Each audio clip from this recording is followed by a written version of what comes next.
Reform Commission. We're going to kick off with roll call.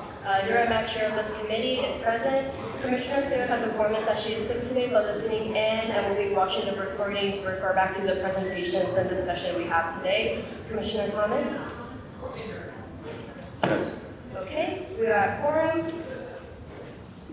Just a reminder, this meeting is being broadcasted live. Before we begin our regular agenda, we're going to kick off today with opening remarks from two council members. I'm going to hand it over to our Executive Director, Justin Ramirez, to welcome our guests. Sure, and I'd just also like to let folks know in the room that we do have translation services available if they want to raise their hand. What side are they on today? Back here in the corner. You want to announce it? Sí, hola, buenas tardes. Si alguien requiere traducción, nos pueden hablar aquí atrás y les conseguimos los dispositivos para la traducción. Y si quiere hacer comentario público en español, déjanos saber y le vamos a proveer la traducción. Muchas gracias. Thank you so much. Alrighty, our first council member to speak is Councilmember Hernandes. Please come forward. Yeah, perfect. Wonderful. Colleagues, I'd like to start with a bit of background. Civilian oversight of the LAPD goes back almost 150 years. In 1876, the Los Angeles City Council made the first appointments to what became the Board of Police Commissioners, when the population of the city of LA was between 11 and 12,000 people. That basic model has stayed in place through huge changes in our city and as the size and the power of the police department increased. Our last major step forward came in 1991 after Rodney King, when Mayor Tom Bradley created an independent commission on the LAPD to take a hard look at how the department worked. They found that the police commission didn't have the tools or capacity to provide real oversight, especially when it came to complaints and discipline. Their biggest recommendation was to create an Office of Inspector General to strengthen civilian oversight. In 1995, voters approved a charter amendment creating that office. The Inspector General is appointed by the Police Commission and is responsible for auditing and investigating misconduct. It was an important milestone, but nearly 30 years later, it's clear those changes did not deliver the transparency, independence, or accountability Angelenos expect today. The recent events make the need for stronger oversight more urgent than ever. In the last week alone, ICE has conducted aggressive raids across Highland Park, Cypress Park, and Glassell Park. Families are terrified, businesses are closing, student attendance is down because they are afraid to leave home. Angelenos are skipping work and falling behind on rent. Residents ask me every single day, who is protecting us? Because they do not feel safe, and they do not trust that the city of Los Angeles is able to protect them when federal agents enter their neighborhoods. And that's because under our current charter, the City Council cannot set clear policy or require full transparency from LAPD. And when there's no transparency, no oversight, and no guarantee that LAPD policies reflect the values of all Angelenos, trust in law enforcement erodes, and our constituents assume the worst, and they are not wrong to. The public has demanded a more effective, responsive, and transparent public safety system, but right now the LAPD answers only to a mayoral appointment board of police commissioners. City Council, the body responsible for the 9-figure legal settlements that result from LAPD actions, have no direct oversight path and no ability to ensure that LAPD policies, which could reduce harm, reduce liability, and reduce settlements, are actually adopted, which is incredibly frustrating. Just this week, the city administrative officer reported that LAPD could not provide the basic financial information required to complete the citywide financial status report. Smaller departments with fewer resources, far fewer staff, and far more complex portfolios manage to provide this information easily and routinely. The problem is not that LAPD cannot produce this data, it's that they haven't been held accountable to perform. A lack of accountability has become the norm, and when there are no consequences for non-compliance, the behavior repeats again and again and again at the taxpayer's expense, and being on budget and finance, I see it every week. Just 2 days ago, Council had to reiterate again that LAPD cannot overspend on hiring beyond what is authorized. They did it anyway. When a department treats public dollars as optional guidelines, that is not a budget issue, that is an accountability issue. Liability costs make the issue even more urgent, Every year, the city pays tens of millions of dollars in settlements related to LAPD actions, and that money comes from the general fund. That means less money for housing, street lighting, youth programs, sanitation, sidewalk repair, and other services that also keep communities safe. A modern charter which should make sure that departmental practices and their financial consequences are connected. And I know I'm going long, but these moments don't happen often. We don't crack the charter open to do these changes, but I'm almost done. I just wanted to say that. Thank you. No part of our government needs to be more responsive and accountable than public safety. But today, LAPD answers only to a board of police commissioners appointed by the mayor. Meanwhile, the city council, which approves LAPD's budget and bears the financial consequences of the department's actions, has no direct oversight role. When the commission was first created, Los Angeles was the smallest city with a smaller police force. Today, it is unrealistic to expect a part-time volunteer body to oversee one of the largest law enforcement agencies in our country. Additionally, the LAPD, the Police Commission, and the Inspector General are all funded through the same LAPD budget. True independence is hard to achieve when the department you're overseeing is also responsible for proposing and managing your budget. And so, Commissioners, here are my recommendations for a modern oversight structure. Number one, establish real council oversight of LAPD policy, whether through shared authority with the mayor or by revising the role of the police commission. The bottom line is simple. LAPD cannot continue writing its own rules in a vacuum. The council must have the authority to set and enforce policy and procedures. Right now, even when the council tries to set policy, we are not directing LAPD. We are directing the Board of Police Commissioners to consider directing LAPD. Even when we write motions, when you look at the language of the motions, we cannot direct them. This does not guarantee consideration of the matter, let alone implementation, which has been incredibly frustrating when trying to get policies and procedures drafted during a time where we're seeing authoritarianism and federal agents violating the laws of our constituents, the rights of our constituents.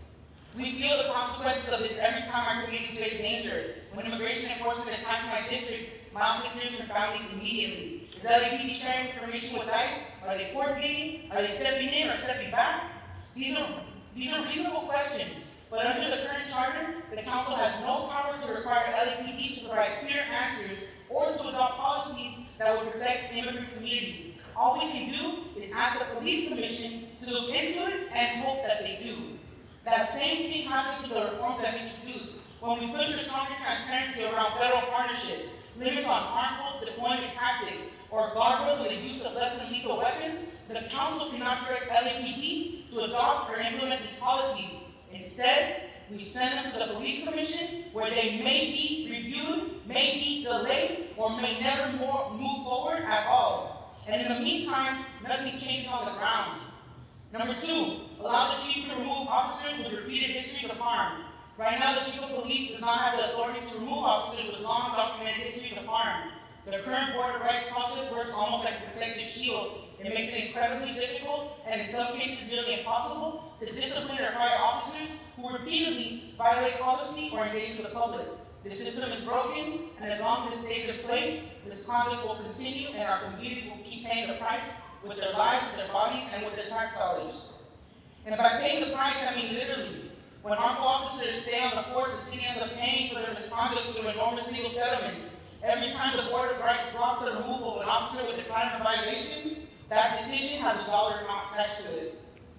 And those dollars come straight out of the general fund. Money that could have gone to housing, streetlights, youth programs, sanitation, and all the basic services our neighborhoods are begging for, and that my district is starved of.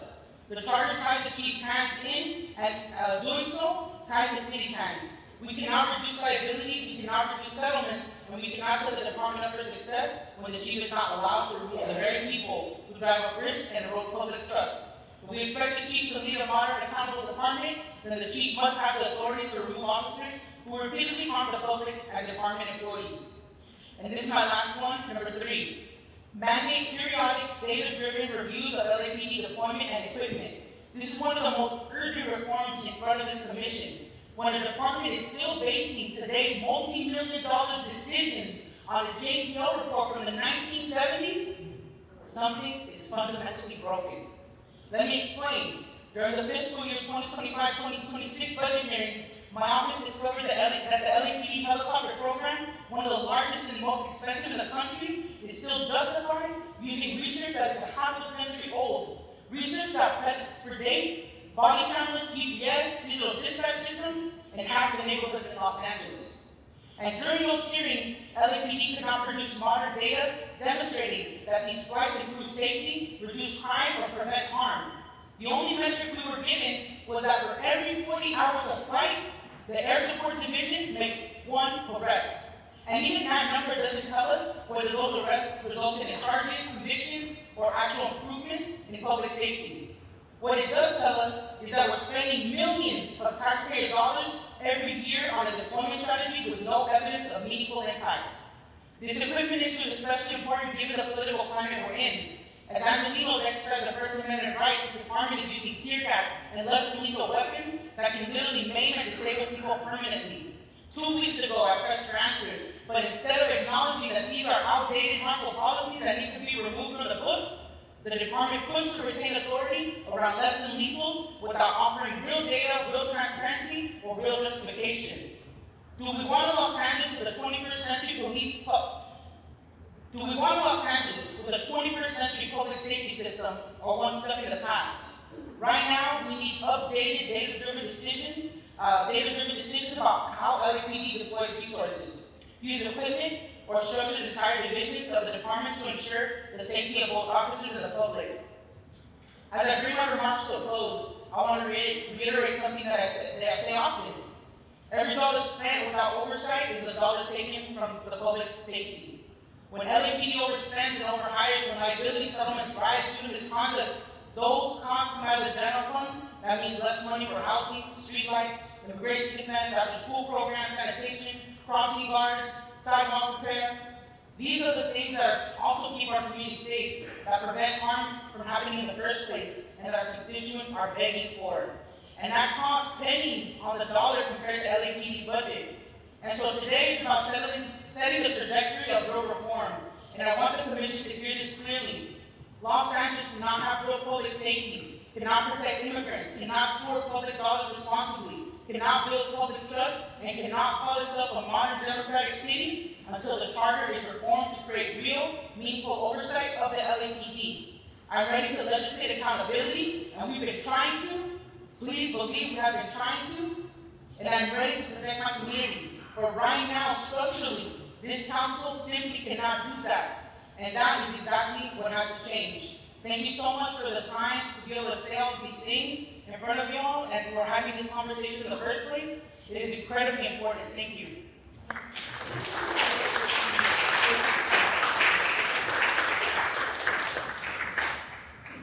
Councilmember, if you wanted to, the commissioners might have a couple questions of follow-up, if you don't mind. Councilmember Hernandes, thank you so much for your remarks. I think on a personal note too, I just want to say, as a constituent in your district, I really appreciate your work and advocacy. But Commissioner Thomas, do you want to kick us off with questions? Yes. Two things. First is a comment. According to Chief Moore, and this is a quote, when I asked him why he did not fire the 2 cops who were found out of policy by the police commission in the case of Gregorio Mack, who was killed in Baldwin Hills Mall, who was shot in the mall, there were strollers and diapers and bottles. I said this to him, and his response was 2 things. Number 1, he said, because the police commission, because they have never been police, they don't have the authority or the capacity to judge the actions of police. Then he said, and I quote, I can't fire them. He said, and even if they recommended the firing of those police officers, I would be their chief witness. Who do you think they're going to believe, me or you? That's a quote. And so, I surmised that the chief of police is God, because he's the only one. God and the chief of police are the only ones who don't have a boss. And so, in my opinion, As we stand here, what proves this point, and I said this before, and I was attempted to be silenced. We have police officers in the back of this room.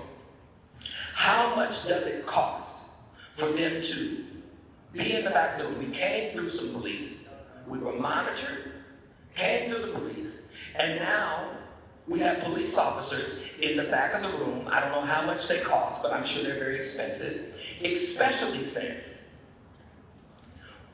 apparently we don't even have the budget to have water on a regular basis. I just left the university, and so I can relate totally in terms of students not showing up. I had to do something totally different with my finals because students are afraid. And so what I'm saying is that I believe, and you can correct me if I'm wrong, if we didn't have those police officers in the back doing nothing, we don't need them. This is the highest level. I think it was Robert Putnam that said, civic engagement is the highest level of patriotism. We don't need them. We don't need them. And so I believe that we're not here. We could feed everybody in this room. We could give everybody in this room water and snacks. And given the time that we're having this, I'm probably going to be here until God only knows when. I have had a peppermint since 8 o'clock this morning. And so a lot of the folks that are in here are skipping nutrition in order to be here, only to be traumatized, because some of us are traumatized by the presence of police, by LAPD. And so I want to ask you, how much of this commission's budget is going towards having those folks back there in the room to watch us when they should be solving crime? And we know they don't, but we pray and we hope.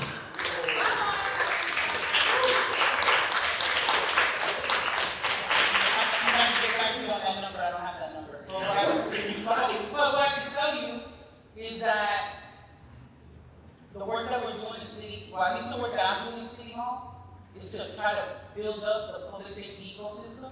So when we look at unarmed terrorist response team, something I've been leading the city council. When an unarmed terrorist response team answers to a call of someone having a mental health crisis, whether they're experiencing homelessness or whether they're housed, it's $35 for that team to respond to the call. If LAPD was to respond to the same call, it would be $85. And so there is a difference when we have different levels and teams to be able to respond to the issues in our communities. And that's what I'm exploring, because it keeps people alive, which is the most important thing, but it's also fiscally responsible. Thank you. Thank you.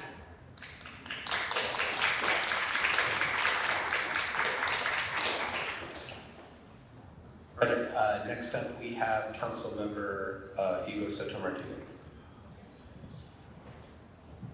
Thank you so much. Thank you so much, Chair Andrea Mack, Commissioner James Thomas, and all of the staff here for helping support the Charter Reform Commission.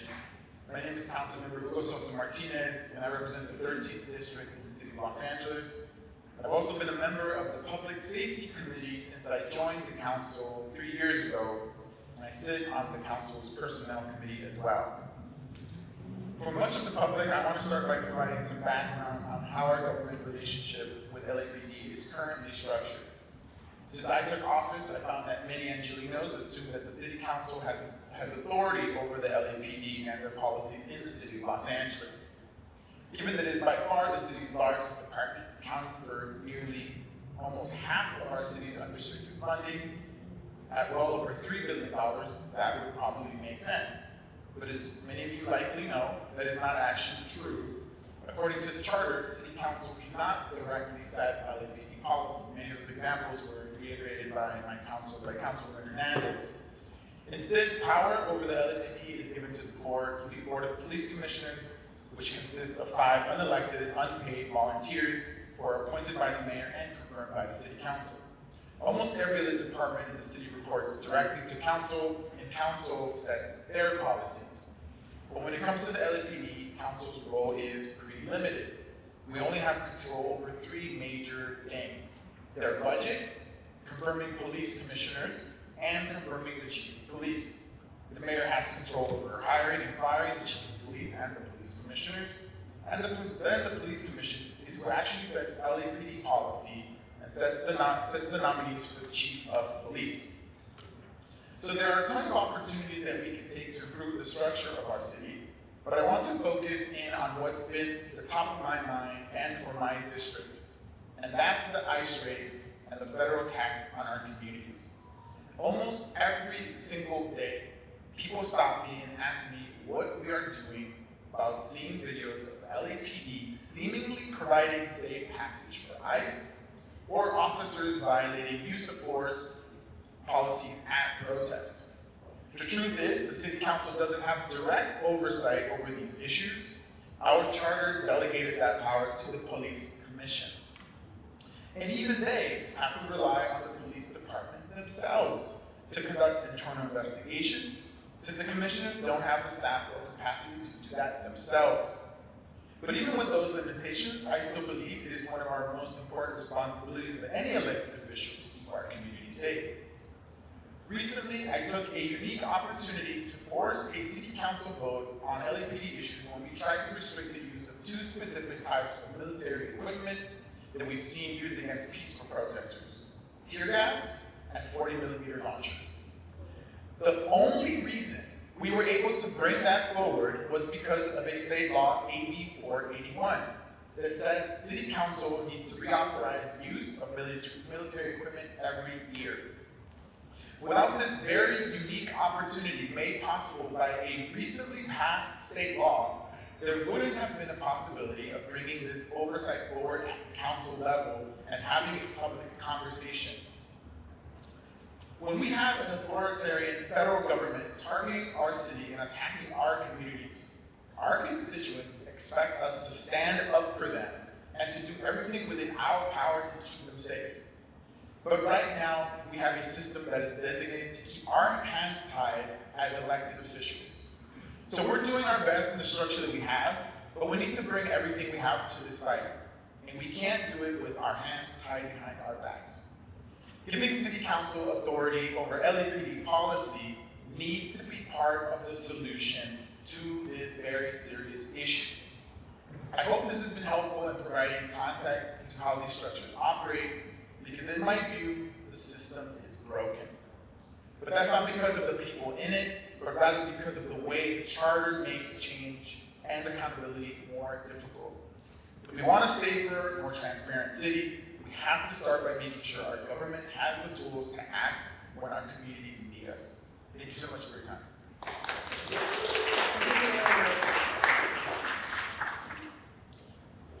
Wanted to see if any of the committee members had any questions. Commissioner Thomas? I just have one. I teach racial inequality, the Constitution, and government. And the Second Amendment was expanded to include private citizens having the right to bear arms, except in the case of a militia. Initially, it said, and it still does say, that when the federal government attempts to take over a state, that it is appropriate to call for a well-organized militia. The courts have determined that what Donald Trump has been doing is creating a national police force to take over states. And so my question is, where can I sign up for the well-organized militia?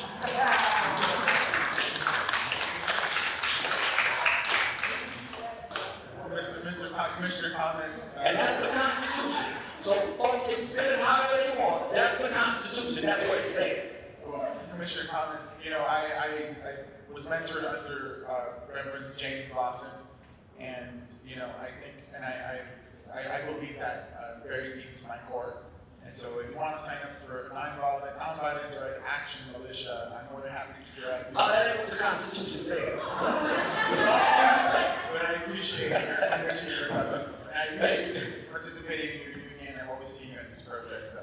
Yes, you will. Well, thank you so much, but I do want it to be known that if we're going to be constitutionalists or originalists, which is who the Republicans claim that they are, this is an issue. We have no one protecting us. No one. And so people can spin that however they want to spin it. At the end of the day, that is what the Constitution says. Now, and that is what the courts have said about his activities. And so I'm not trying to, y'all the good ones, so I'm not trying to put y'all in no space where it's difficult for y'all. But I do think it is important to recognize that people are tired. And they're tired of the doublespeak. And to be quite frankly, they're tired of the lack of a backbone that many of our Democratic leaders have. We're just tired. And so I'm not talking to y'all. Not talking to y'all, God bless y'all. But from someone who also was an executive at the Southern Christian Leadership Conference, who worked there when Reverend Lawson was on the board. What I am saying is, I am not Reverend Lawson. And I believe in nonviolence. But I also believe in self-defense. And what is happening and what I have experienced even in my own family with these raids, in my own family with these raids, mother having to leave her husband and her children to go back to a place she knew nothing about, had to sneak in a trunk of a car because they were afraid of being caught by ICE. And so, what I am saying is that people are tired. People are tired. And this is a very scary situation. And when I listened to my cousin and his wife talk to us about what they had to do, and the way that she was gripping his arm and crying, it reminded me of what I read about when enslaved African people's families were being ripped apart and sold. So it's very important that that's what I see. That's what I see. The same level of so-called patriotism and religion, because they say they're religious. That's what I see happening today. And so, thank you for being here. I knew y'all would say the right thing. I was trying not to light up when I saw y'all here. You're one of a few that have been here, but thank you all for coming. I know that you all care. Thank you. And then one more quick question for me on my end before we move on to the rest of the meeting. Just a quick clarifying question. I think both you and Councilmember Hernandes kind of talked about your experience on the city council level interacting or more on the legislative side and what is possible and not. Can you just clarify the city council and do you interact at all with the police commission in terms of this process? Sure. I think that Councilmember Hernandes spoke very well about our experiences, is that when we are, as policymakers, or so-called policymakers, like it's not the case with LAPD, there's certain things we want to see happen, there's certain things that we want LAPD to interact with our communities. What we can only do is request to the police commissioners what we think should happen. And I think one of the examples that I can point to the most is when federal agents were coming into our city, kidnapping people. What we saw was LAPD seemingly giving ICE agents safe passage. Now, in that situation, I would have liked LAPD to immediately go to that scene and deem it a crime scene. They could have been taking information, license plates, cars, videotaping, letting people know what their rights are, letting them know that they have the right to an attorney, that they don't have to sign a document, and beginning the process where we can criminally prosecute the people that are doing it. I don't think that situation is different than if, with the same facts, the same things that are happening. But unfortunately, we don't have power to make that the policy of LAPD. We can only request it. And so we can push, we can encourage, but ultimately that power lies in police commissioners. Can I have a word? Yes, of course. Thank you, Councilmember Soto-Martinez. What I want to add about the process part is, for example, we put a package of motions together in response to the federal immigration rates and in response to the crowd control around the protest. And we put the motion together and we requested to meet with the Board of Police Commissioners to talk through, okay, what is your timeline? What does it look like for you to put this together? When are you gonna get this to us? And it wasn't like they had to, it was like we had about 5 council members requesting a meeting, and that brought them to the table to have the conversation. So that's just one of the latest examples of what it's looked like. They don't have to come, but we had to ask them to come do a meeting with us on this. Thank you so much. Thank you, Councilmember Soto-Martinez and Hernandez for joining us today. We're now going to move on to. Well, actually, staff. Madam Chair, is Yes. it okay if we have Councilmember McCosker go now as well? Cool. Councilmember McCosker from CD15. And my understanding is that also more forms of remarks. Yeah, just Versus a presentation. Yeah, exactly. I think staff can walk us through kind of what that process is, given the fact that it is currently agendized as part of the study session, what that process would look like. If Commissioner Thomas, you're okay with that, I'm okay with hearing it. So just for clarification for the public as well, in our first agenda item, we have Councilmember Tim McCosker as one of our presenters, but the request at the moment is for them to give our remarks as well. I think I'm just asking for process in terms of what is possible for us to do here. Yeah, I believe we can shift the agenda around.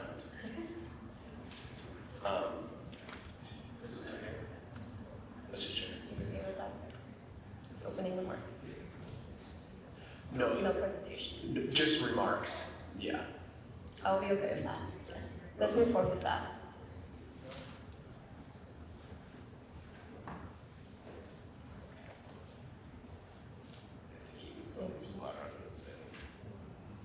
And you'll be joining virtually. We could, proceed with public comment now and then liaison. We can switch to him if you like. Okay, let's move on to public comment then, given that he is not ready for remarks. Okay. And I'll As pass it long over as to as long as it doesn't shorten public comment. No, well, Okay. same amount. So we're going to move on to public comment, and I'm going to pass it over to staff to administer it in person, but we also have remote public comment today. And just to reiterate from the beginning, we do have Spanish translation available, and so if you do need that, we have them over here to the side. I'm going to pass it over to staff to administer public comment. Okay, I'm going to call people. We're going to do in person first, and then we're going to switch to virtual. So I'm going to call people up in batches of 3s, and you have, please let me know if you have one or 2 minutes to speak. So our first speakers are James M., Eugene Hargrove Jr., and William Good.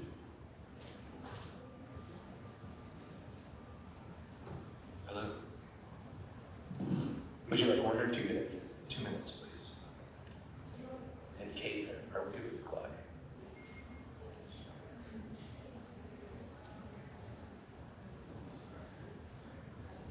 Okay, we'll just time it. Sounds good. I timed it myself. Okay, that's helpful. All right, 1 second. Okay, you can proceed. Thank you. Honored commissioners, I first wanted to thank you for taking up this important topic. I know it is not easy or simple to consider police reform, and so I wanted to commend you for doing so. I'm here to support the measures put forward by many organizations and scholars who are much more expert than me. In specific, I wanted to support the points from LA Ford's letter, the DSA's letter, and Ground Game's letter, and especially call forward reforms to general liability payouts and to the Police Disciplinary Commission. I've read through and personally worked on many of those recommendations, and I believe them to be carefully considered and substantive in impact. I also wish to note that I believe in what Commissioner Monafield said at a previous meeting, that a well-trained and respectful police force was necessary for the functioning of this city. I believe that, I believe we do not have that police force today. The police are the most visible, most load-bearing, and frankly, the most troubling column in the faith that we as Angelenos place in our city government. The cracks in that column around police, around violence that is visited on protesters, around bad officers escaping discipline consequences, around the $104 million that we as citizens paid out of the general fund for police brutality just last year, the significant cracks in that come from the charter itself. You as commissioners have a unique opportunity to repair these cracks, both to protect us as citizens from the police and also to protect the institution of policing from itself. I hope you take up these reforms. Thank you for your time. Thank you. Eugene Parker, Jr. Would you like 1 or 2 minutes? Yeah, minute. I'll give it a minute. 1 minute? Okay. Whenever you're ready. Okay, good evening, commissioners. My name is Eugene Hargrove. I'm here as a member of the Los Angeles Black Workers Center. For years, we've been hearing the same story, that the city hiring system is fair, that everyone has equal access, that all we need is patience. But the truth is, the system works exactly as it was designed, to keep Black workers out of stability public sector careers. And I'm proof to speak, sitting right in front of you. Ex-sergeant, a lot of different things. Okay, so we cannot fix inequality with tiny fixes to a system built when racism that was normalized. We must rewrite the rules in the charter so fairness becomes enforceable, not optional. This is the moment to shift the narrative, shift the policy to workforce equity in the charter. Thank you.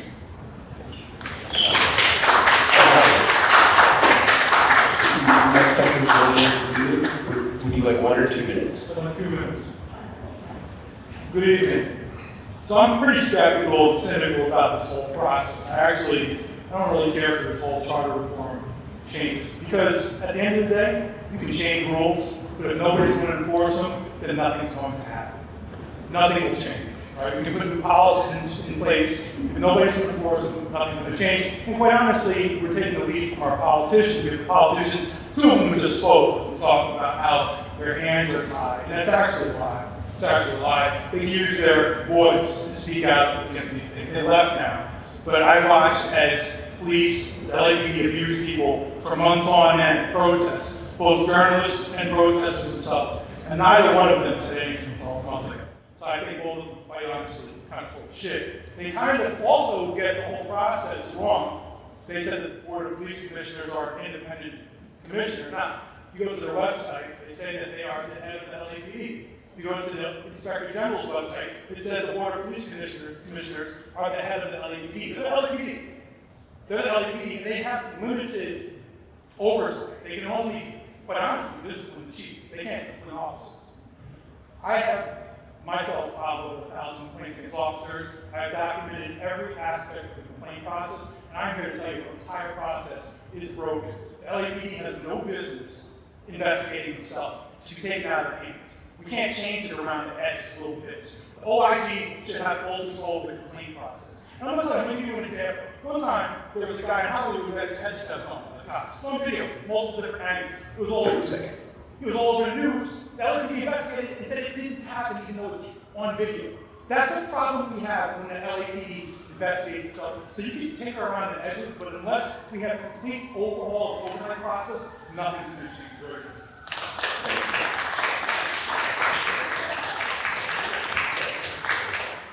So Councilmember Castro is on. Are you okay pausing public comment to hear from him? He has a conflict apparently at 5:30. He's here virtually. Yeah, so you requested to go earlier. What? How many public comment do we have on the list? We have ways to go. This is just this sheet. I think given that we are in the middle of public comment, I would like to follow through with the rest of in-person public comment and then do the shift, have Councilmember Cosper give remarks and then split it in half and go into virtual public comment. That's my preference. So the next 3 speakers are Godfrey Plata, Nicholas Caputo, and Ross Weisstoffer.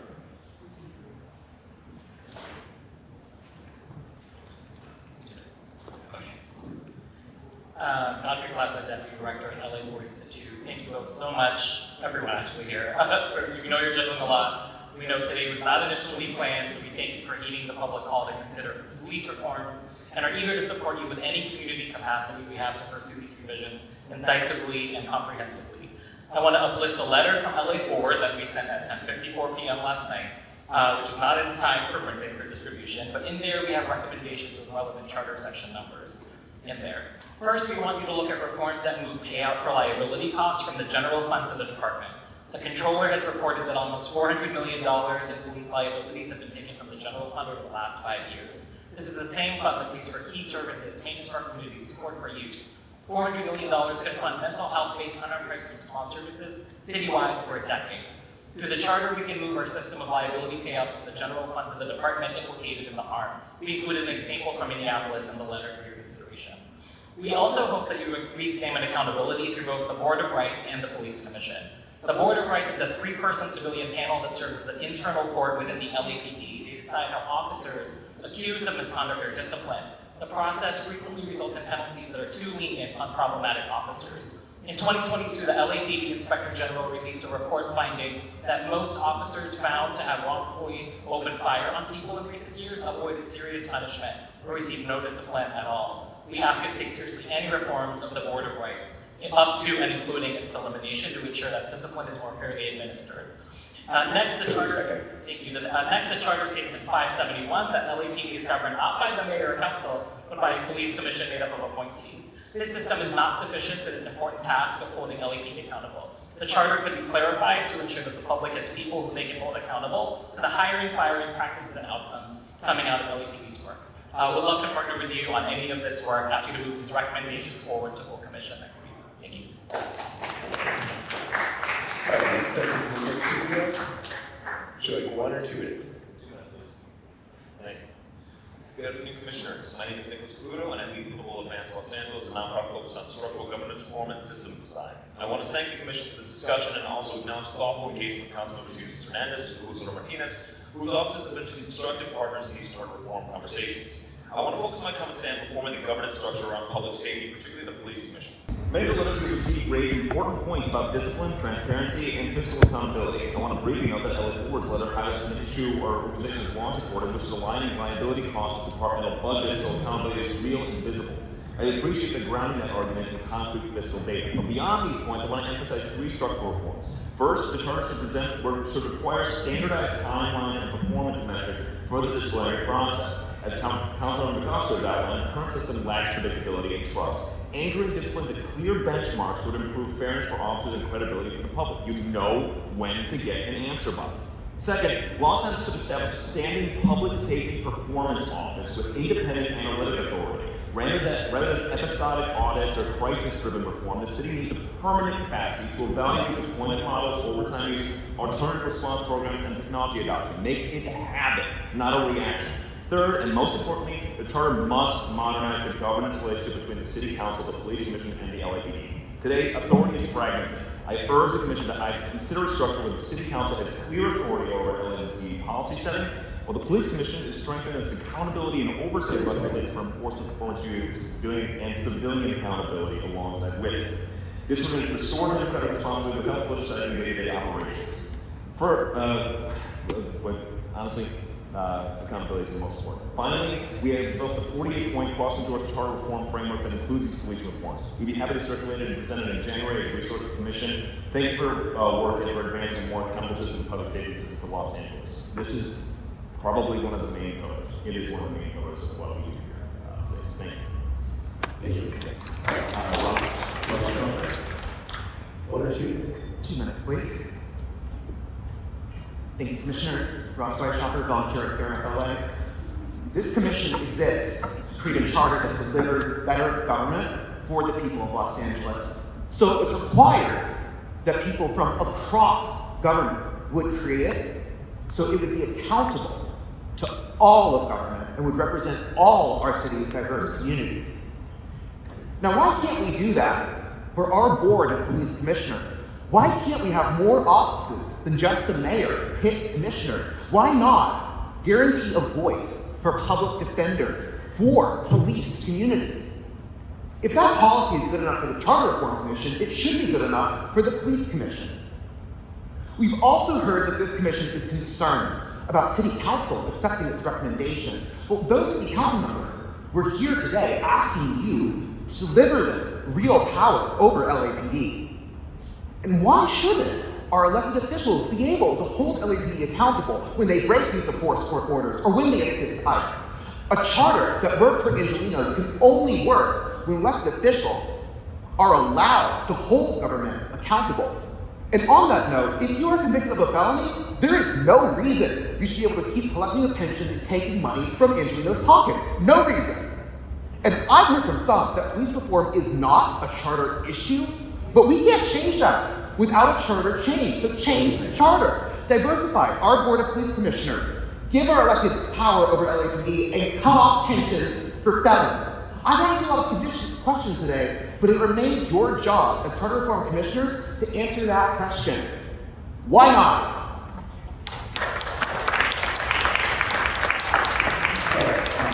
Next is Naya Bingo Kuti, Ted Booker, and Rob Kwan.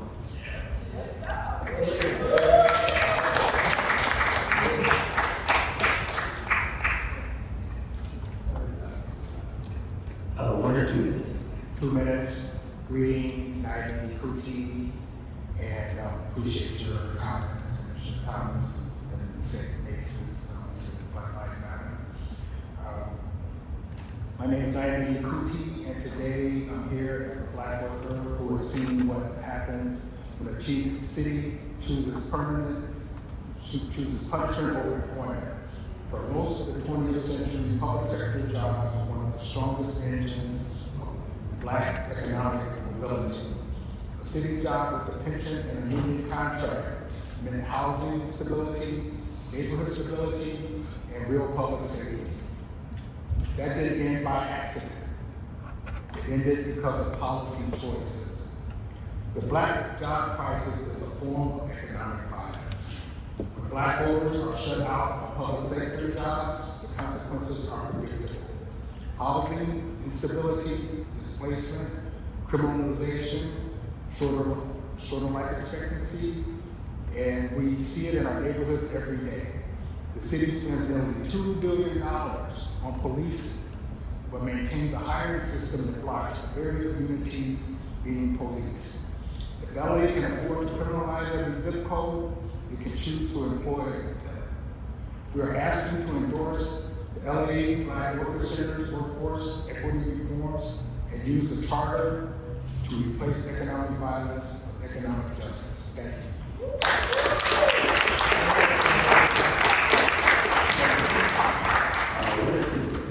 2 minutes. My name is Ted Booker, and I'm a member of the Los Angeles Black Worker Center. We're living inside a 50-year crisis created by policy choices. Prop 13, the war on drugs, Prop 209, and decades of privatization and austerity. Those decisions hollowed out LA's public workforce and devastated Black economic mobility. If we don't intervene now, the next decade will be even worse. Right now, we have a rare opening, a once-in-a-generation charter rewrite, a workforce in crisis and communities that are organizing for something better. But to seize this moment, we need 3 things. Number 1, narrative power, 2, people power, and 3, structural power. Structural power means telling the truth. The civil service system was built to protect, racial hierarchy not ensure fairness. People power means organizing the very people that the system excludes, Black people. Structural power means rewriting the rules so workforce equity is written into the charter itself. You are part of that story. You can help us move from narrative to power to policy. We're asking you to adopt WC's workforce equity recommendation, which is to modernize hiring, rebuild public sector pathways, and make equity a legal requirement instead of policy. Build an LA that actually works for the people who make it work.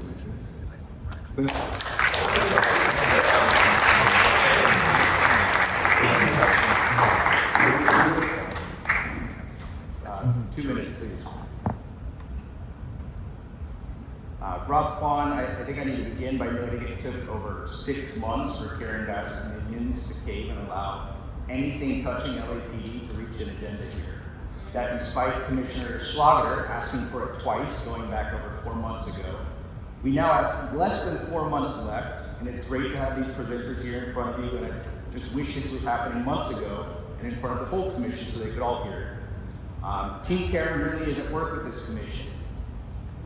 Think about it. You are blatantly ignoring the requests of multiple commissioners and council members. To be fair, I know they don't want to risk Mayor Bass's endorsement from the Police Protective League, but that's not really a thing we should all be concerned about. The real question is whether Karen's staff is going to actually listen and incorporate all this into the report you'll consider next week, and whether the committee is going to advance that all to the full commission so we have a chance to hear it all. Fair Rep LA has noted the need to look at officer discipline and the importance of giving our council members meaningful authority over LAPD. We've also noted council motions that have come about asking to strip pensions from city officials and LAPD officers who are convicted of felonies related to their official duties. That is something we can do. The state does it, LA County does it, we can do it. Increasing the size of the Board of Police Commissioners has some value, but only if we diversify who is appointed and who is appointing. Right now, the mayor appoints the police chief and then appoints his alleged watchdogs. We need some real independence there. I'd suggest maybe 2 or 3 of the commissioners are appointed by elected officials like the city attorney. If we create a public advocate, that's an option. It would be the public safety chair, the council president. I'd also suggest that a couple of the mayor's appointees should have certain backgrounds, like serving as a public defender, criminal defense attorney, or having been impacted by the criminal justice system. Lastly, I'll just say the LAPD Inspector General is a joke. It's a lapdog. And it's a shame we don't have more time to talk about that, because that's something we actually do need to address. But that's why we had to wait 6 months. They didn't want us to be in front of y'all. Next three is Anthony Weiss, Katie Levine, and Sherry is Arvell.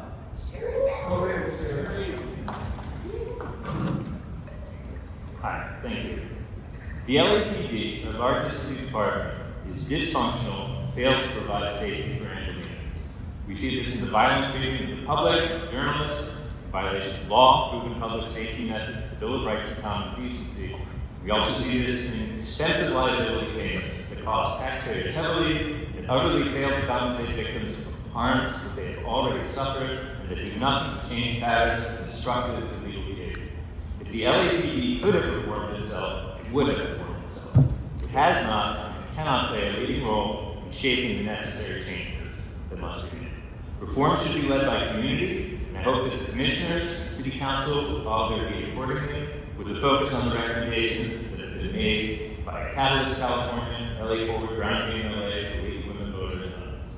In considering what reforms to advance, I hope the commissioners will prioritize the principles of transparency, oversight, accountability, and reduction of harms to the public, whatever the specifics.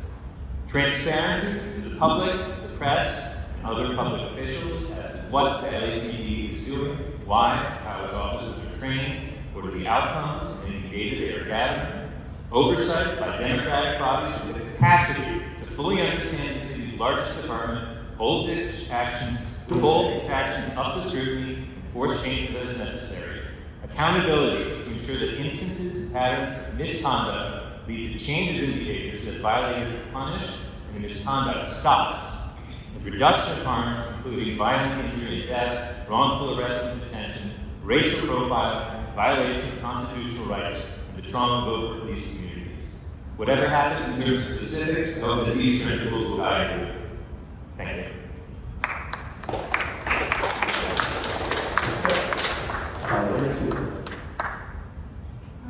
2 minutes and a little briefness, maybe? Hi, my name's Katie Luffoon. Everyone in this room knows, in this commission, knows that the LAPD needs to be reformed. And I'm begging you to listen to the people and the council. The way the LAPD is held accountable, I'm asking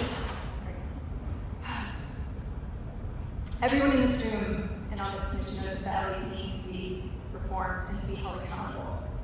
The way the LAPD runs, they're not held accountable for their mistakes. Currently, the LAPD's #1 perpetrator in the city, and the taxpayers are paying billions for their lack of accountability, and it's bankrupting Los Angeles. Every year, LAPD is given half the budget of LA, and last year that was over $5 billion. And still, they raid the general fund as if it's their own general piggy bank, draining funds from programs that benefit our most vulnerable communities, in particular communities of color. Programs that lead to educational opportunities, which lead to better jobs, help lift communities out of poverty, which decreases crime in these communities. When the LAPD defunds these programs to pay for more policing, our communities of color are punished, and most of it perpetuates a cycle that they cannot get out of. Additionally, whenever there is a lawsuit against the LAPD, that comes out of the general fund and not the LAPD's budget. That is us, the taxpayers, paying ourselves reparations for LAPD's mistakes. The charter has the ability to change that. I'm appalled to learn that this city is invested in police brutality bonds. Nobody should be allowed to profit off the bad acts of police. When the LAPD knowingly breaks the law, they know they're being filmed. I have watched it. They know. They do not care. When they do that, it tells me that they know they're going to win no matter what. I have spent the last few months begging city council, the mayor, everybody, and everyone says there is nothing they can do to help the people. I have had people in this building tell me it does not matter. They've said, we know you're going to go out there and they are going to hurt you. They're going to break the law. Phil, that's all. I get that. But you guys are in a really important position. And I was reading that. This is so important. This is so important. On June 8th, this is what we were talking about. They don't care. I myself have been a victim of this brutality, and I don't give a shit. I don't care. They can hurt me all they want. On June 8th, I witnessed our police force, who we pay, throw 2 young girls of Hispanic descent to the ground face down and beat them mercilessly, with metal batons, 3 of them, beating them. And I asked an officer, hey, I am not violent. I don't mean you any harm. I am unarmed. Please let me help them. Please let me help them. As they're covering their heads, they are beating them in the head. This guy looks me direct in the eye, rage in his face. And he takes his baton and he closes the 10 feet between us, and he swung as hard as he could at my head. He did not get me, I ducked. He fractured my hand. I don't give a shit. Protesters are pulling me back, and I am watching. I was fighting the protesters to get to these young women because they are dragging the police. Our police, whose salaries that we fucking pay, are dragging these girls who are crying, and they're still beating them. These officers never even fucking stop while they're being dragged behind the police line. I have 100 more stories like that. I have watched LAPD staged by the NBC. The mayor's asking for more police to be hired. There's 80 of them next to the NBC just waiting, eating fucking donuts. They're not doing shit. I am telling you, reform needs to happen. The fact that nobody will put this on the agenda until now, that's a crime. People are being threatened. People are getting paid off. You guys are in a position to help. There is a national militarized police force at our gates, and I am telling you, LAPD is working with ICE. We are not safe. Nobody in this room is safe. Nobody in this city is safe. We have to do something. We have the power to help protect these people. I am the image of apple pie, and I'm fucking terrified for everybody in this room. Do something.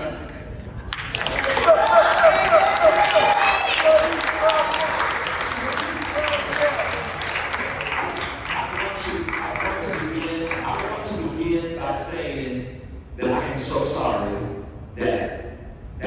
happened to you? I mean, sincerely. No, but I do it. But I do it. And I'm sorry that happened to you, but I'm glad that you stood up as a white woman. I'm glad you did that. It has to be said, because we continue to hear. Now, somebody said everybody wants reform. No, I don't want reform. I want abolition.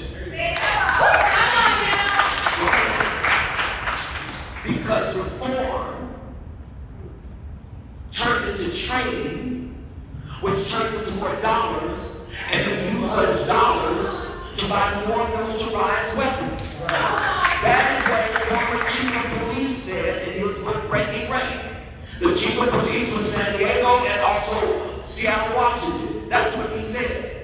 And I've said to the chief of police several times, because whenever we meet, whenever black folks meet the chief, he finds black officers who would like to meet. And so I said to him, to the black officers, do they train you how to deal with white people? Do they train you how to deal with white people? So then why are we always talking about training folks? And this is the thing. There is not a police officer on the force that don't know how to restrain themselves when it comes to white folks in certain neighborhoods. And this is the thing. He hit me once, he hit them 1200. So it is important to understand, I am not interested in spending another dollar on, this city's spending another dollar on training police officers.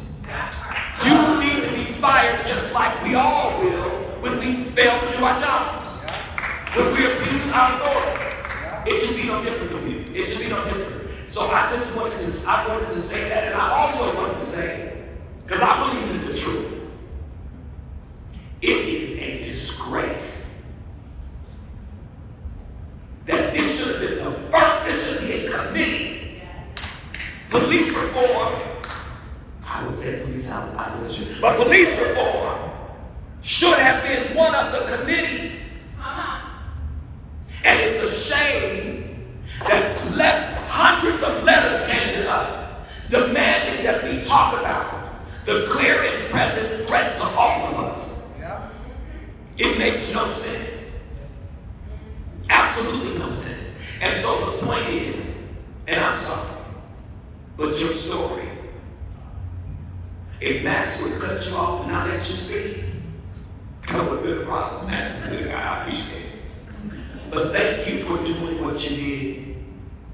And whenever our Vanilla brothers and sisters see black and brown folks being abused and attacked, please weigh in. Please weigh in. Thank you.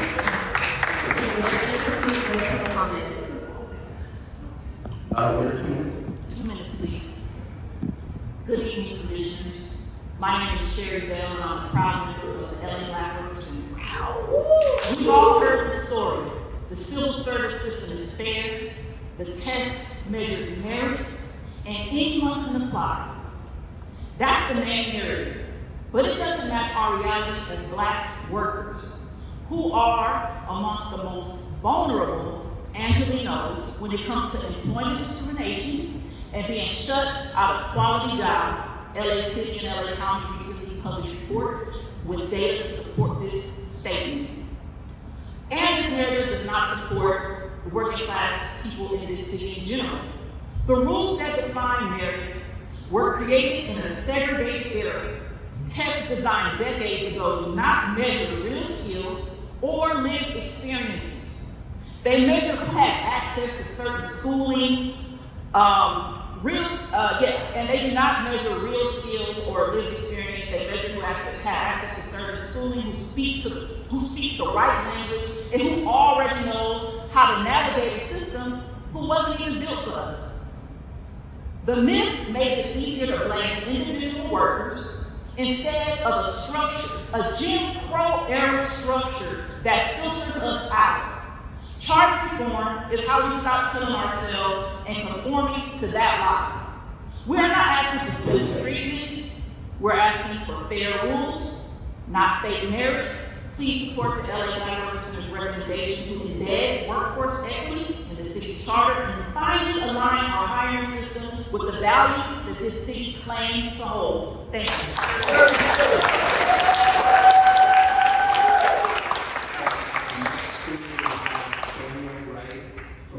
Eunisses and Ethel Jackson, if you want.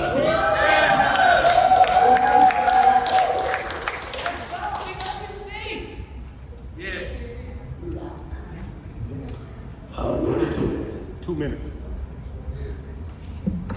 Hello, Commissioners. Yeah, everybody here. Hello, Commissioners. My name is Samuel Rice. I'm a proud member here of the Los Angeles Black Workers. We've been told that the system is neutral and these tests should be merit, but none of that matches my actual experience. If the system produces a pattern of racial and equity year after year, then the system itself is inequitable. No matter what story they want us to believe, the real story is black workers are being shut out of permanent jobs, exams continue to be a barrier for qualified community members, contracting out drains public dollars from our neighborhoods, families are being pushed out of the city because big jobs are out of reach. And we can change it by mandating workforce equity in the charter. Thank you.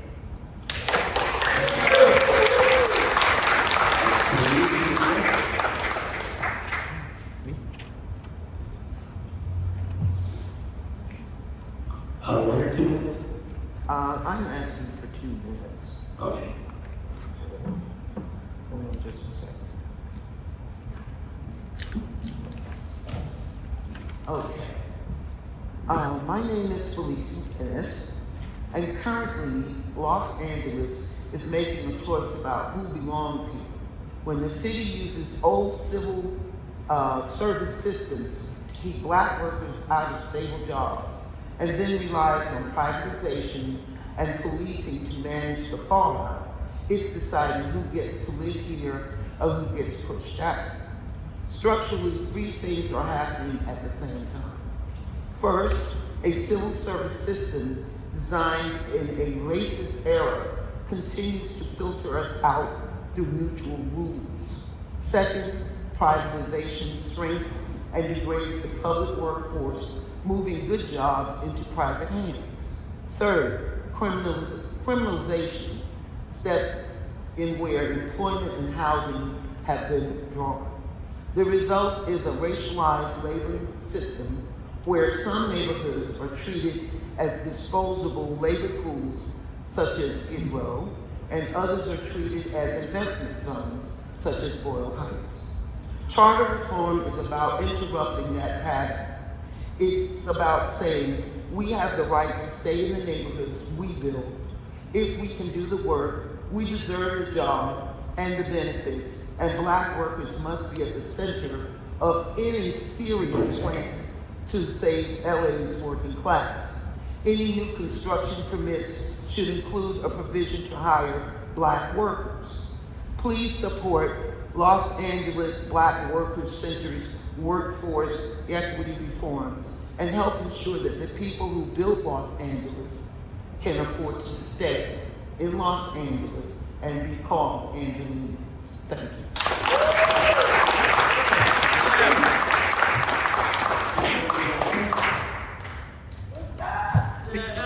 1 or 2 minutes? I think I did. Good evening, Commissioners. My name is Ethel Jackson. I'm also with the Los Angeles Black Workers Center. And I'm going to speak here today about Austin area. For many years, we've been fed this comforting myth, and that myth is that LA City's hiring system honors merit. But merit is not in the fault. Merit is not part of it. Merit is not, it doesn't exist in criteria 800 years ago. And it's not measured by how well someone does an exam if the exam has nothing to do with the job. Currently, the system is hiding behind, it's hiding inequality behind certain fair, but merit is myth. The truth is, bias is baked into the rules, so we must change the rules. And charter reform is the best way to honor merit and stop them. Thank you.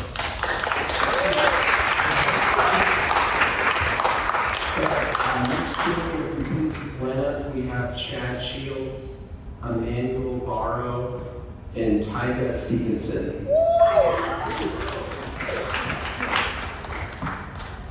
Chad is absent.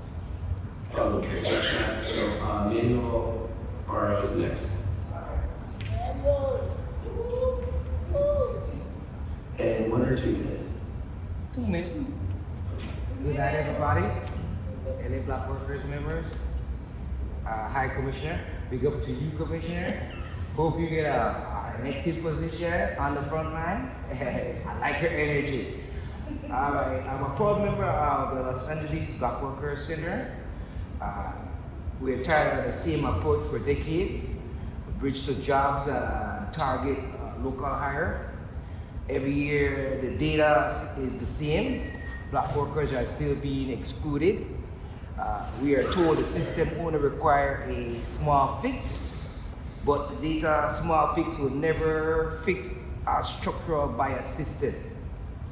The problem is structural, so the solution should be structural. That means reforming the charter. You have a chance to do something transformational. I hope you put your energy.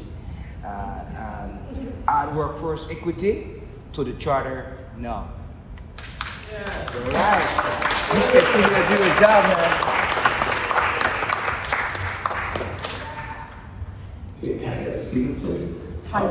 With 1 or 2 minutes. 2, please. Hello, Commissioners. I am Tyga Stevenson, a member of the Los Angeles Black Resource Center. It's no secret when the city workforce reflects the people of Los Angeles. Everyone benefits. Better services, safer neighborhoods, stronger economy, but it all starts with a fair hire. This moment is historic. You all have the opportunity to make history and create a real lasting, for a long time, change for the workers of LA.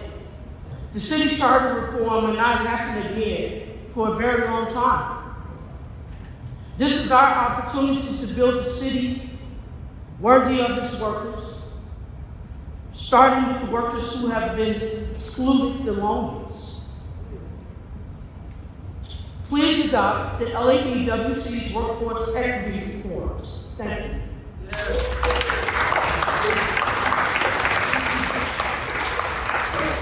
Next group, we have Bobby Sampson, Carolina Goodman, and Toreen Sweetail. I apologize if I'm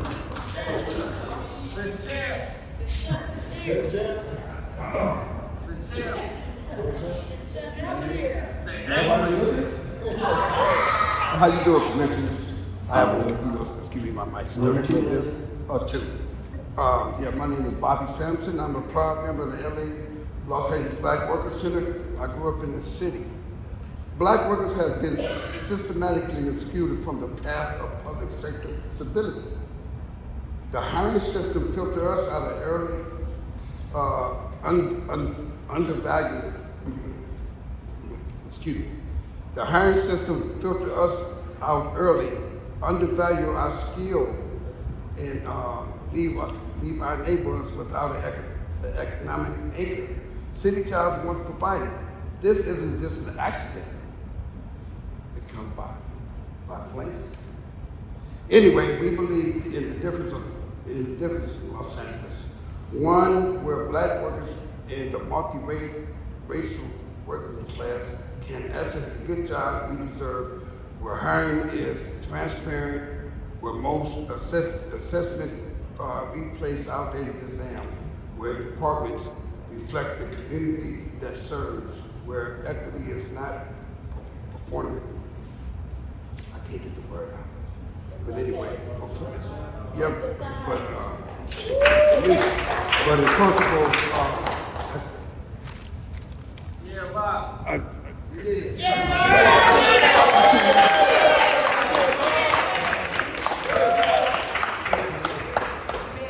That's what matters. 2 minutes, please. Good evening, Commissioners, Carolina Goodman, League of Women Voters of Greater Los Angeles. Thank you for tackling the enormous task of determining which of the charter reform recommendations will move on to City Council. Councilmembers Hernandes and Soto-Martinez have lifted important issues to consider, and the ideas that Councilmember Foster has put into his submission are critical to police accountability and transparency, two values that the League of Women Voters strongly upholds. During the November 18th Police Commission meeting, Deputy Chief Bill Broadway presented a report on Board of Rights results from 2024. The Chief and Police Commissioner spoke passionately about the need to change the charter. In addition to the items presented later in the meeting by our community groups, including League of Women Voters of Greater Los Angeles, I would like to lift up two other points. As our city grapples with budget shortfalls, we must look at the impact of lawsuits involving LAPD. Joanna Schwartz at UCLA has studied this particular issue and has valuable recommendations that can reduce the city's liability. Another issue that must be addressed, again brought up by the police commissioners in several meetings, is surveillance, data collection, data sharing, and protecting First Amendment rights. With the increasing use of AI, the Charter Commission should take a look at Oakland's Privacy Commission and see how it could serve the city of Los Angeles. Finally, we know that the staff is going to summarize everything presented today. We expect to see all of the recommendations included in that staff report. Thank you.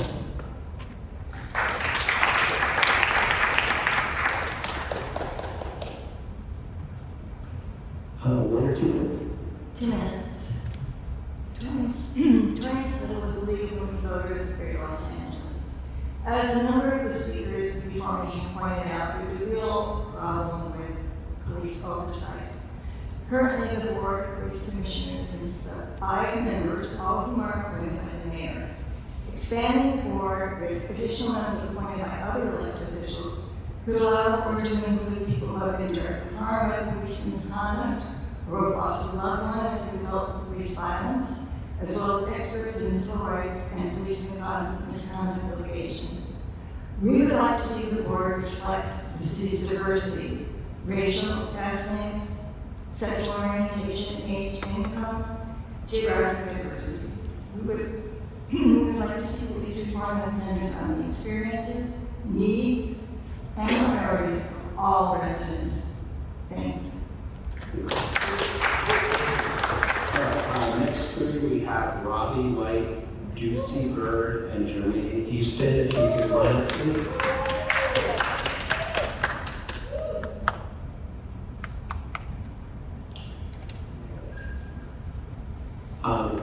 1 or 2 minutes. 2 minutes. Good evening, Commissioners. My name is Robbie White, and I come from a family that has tried again and again to get through the door into public sector work. For decades, LA's city services system has functioned like a guarded door. It decides who gets a pension and a career and who was left in temporary jobs, gig work, or unemployment. On the outside of that door, you'll find black workers who keep this city running, but are denied the most stable jobs.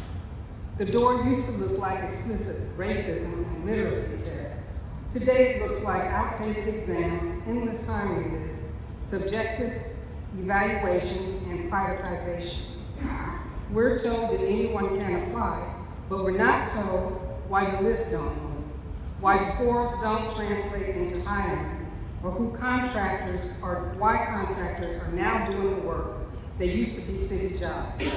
We're told the rules are neutral, but we see who gets through and who doesn't.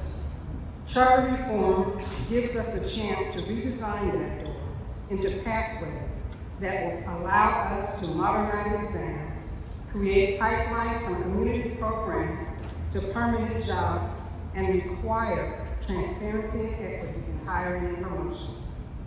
We're not asking you to manage a broken system a little bit better. We're asking you to change the system so that it finally serves the people it is supposed to serve. Please adopt Los Angeles Black Worker Center's workforce equity reforms and help us open the gate for the workers who built this city.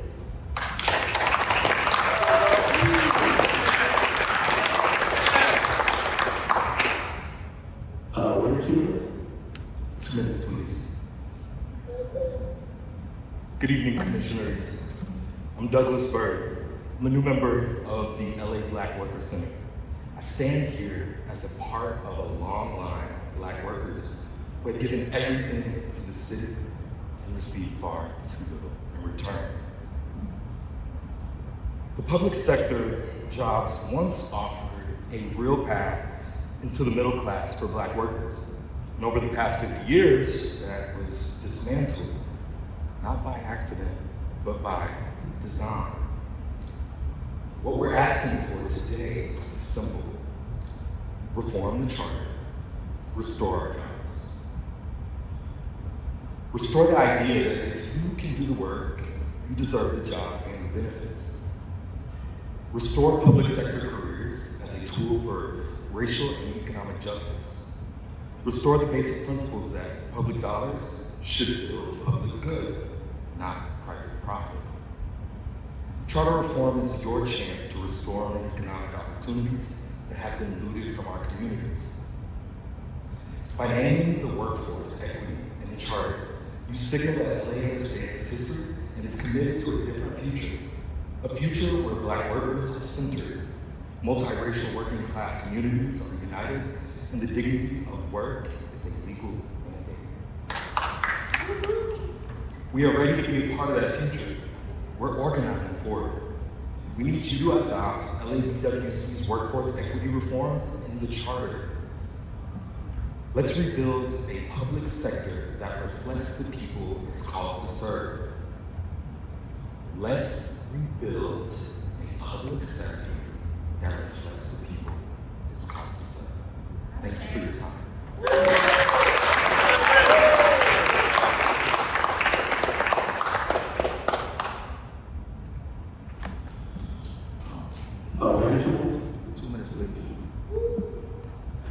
Hello, Commissioner. Good afternoon. I represent Los Angeles Black Work Center. My name is Jermaine Houston. We often talk about policy as if it separates people's lives but policy is just a written form of the story a city believes about itself.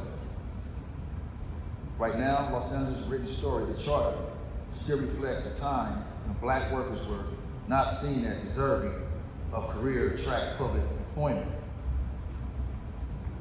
That legacy isn't just history, it's policy. And it is not who we want to be.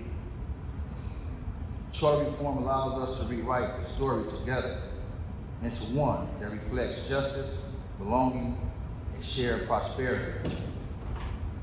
Please join us in writing a future where fairness is finally the real rule. Thank you. So with Douglas Bird, but we also have someone on the list named Ducey Bird. I don't know if they're still in the BYRD. Okay. All right, well then our next three are Sherry Marshall, Shelby Richardson, and John Mattingly.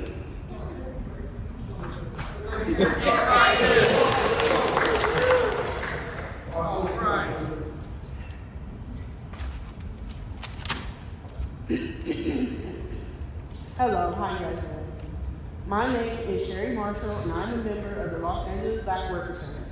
We've been told for years that the civil service system is neutral, that the process is the same for everyone.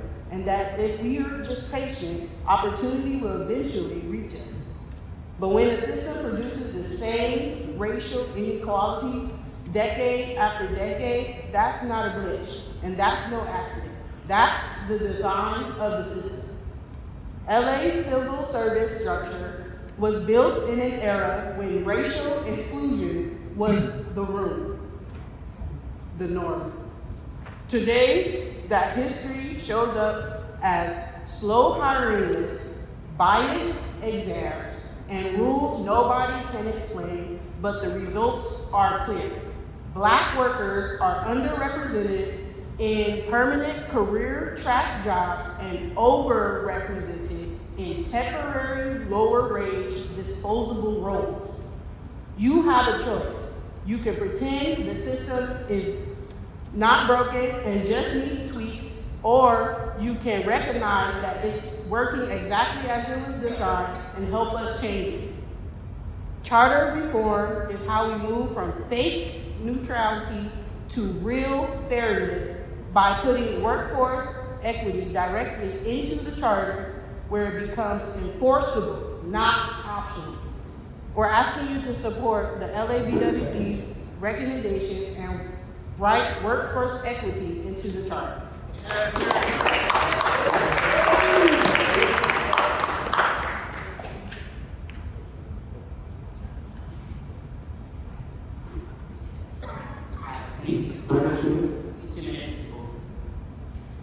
Alright, good afternoon, folks. My name is Shelby Richardson, and I'm here in solidarity with folks who are going to present today on police reform, Black Lives Matter in California. I work at the Social Justice Center Institute based in Inglewood, and I'm organizing this program lead. So, today I stand before you all to bring some things to the forefront as it pertains to police reform in the city charter. Just to highlight before I get into it, right? The structure of our city charter shapes for power, protection, and public resources. For a really, really long time, Los Angeles has poured enormous investment into policing while underinvesting in the community infrastructure that actually keeps people safe, right? So for instance, housing, mental health care, youth programs, economic stability, et cetera, et cetera. So I feel like it's negligent to talk about charter reform without recognizing the deep harm that LAPD violence and racialized policing practices have caused, and then actively remedy that, right? Many of us in this room, and many of the residents we represent, have lived through or lost loved ones to police brutality. This is not theoretical, it is a structural problem, manufactured through decades of policies that have prioritized enforcement over care. That's why police must be intentionally reimagined as part of the charter reform process. The decisions you make today will either continue to cycle harms or begin to repair it. And with that in mind, I want to uplift our coalition's key recommendations.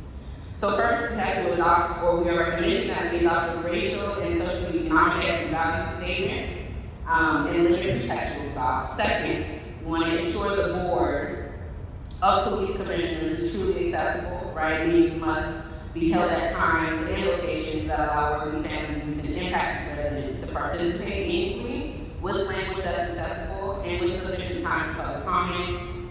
Third, the commission must reflect the diversity of Los Angeles. Fourth, strengthen inspector general audits. Fifth, the charter must explicitly protect protest and First Amendment rights, most importantly. And finally, improve public record disclosure. And so all of these recommendations come directly from the communities that are most impacted. They reflect a vision of safety that is proactive, not punitive, and they recognize that the police reform is not an add-on, it is a necessary part of building a city charter that serves all folks who live in and make up Los Angeles.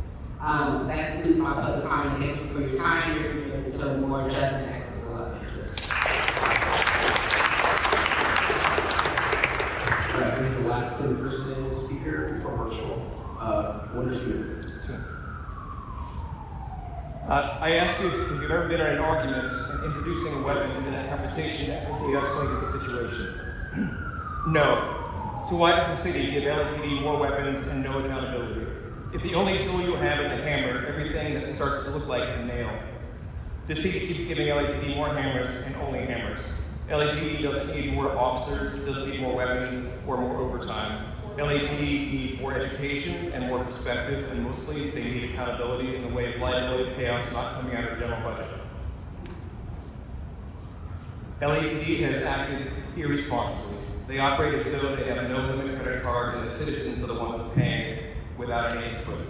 The mayor and other officials constantly ask protesters to be peaceful, but have never ever heard anyone ask LAPD to be peaceful. The protesters are peaceful, but LAPD constantly escalates situations to justify their resolution of that situation, which is always violence. They can't be trusted to manage their behavior, but maybe they would change their behavior if their mistakes come out of their budget. Stop taking everything from programs and services that support them and protect the citizens. And leaders should be going to their jobs, not to jails. Thank you.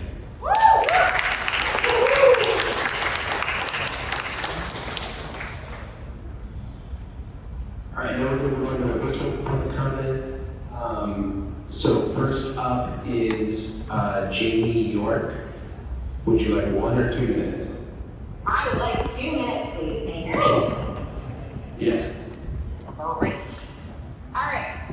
I think a lot about what we don't do in the city. I actually think it's the most interesting thing to watch. Because why wasn't this on the agenda for months when this condition has existed? I'm looking at you, Justin, and I'm looking at you, Raymond. What's the cost of your soul? Just curious.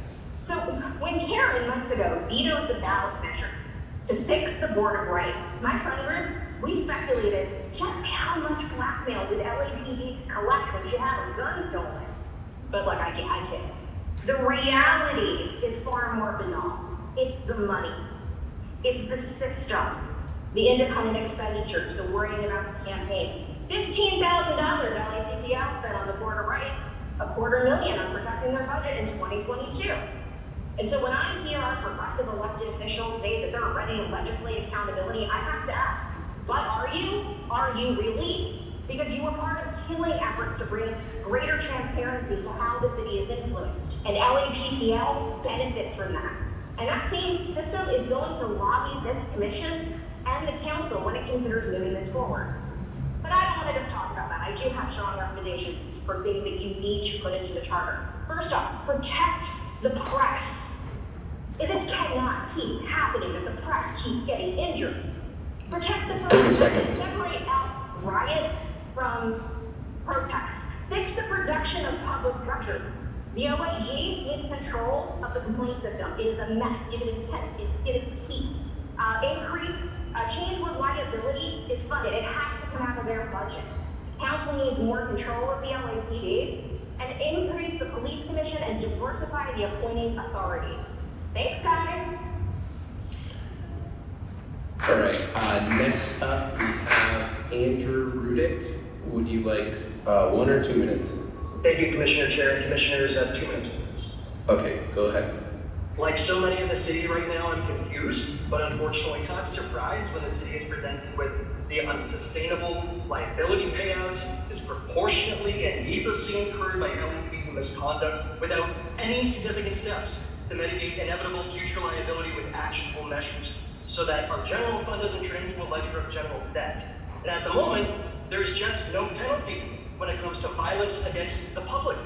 As Councilmember McOsker pointed out in his letter, he introduced Council File 23-0187 with Councilmember Soto-Martinez to effectuate a much-needed change to the disciplinary process of the Board of Rights, including termination authority by the Chief of Police. Well, unfortunately, Mayor Bass, who appointed certain members on this Charter Commission, vetoed that proposed ordinance that was passed by Council.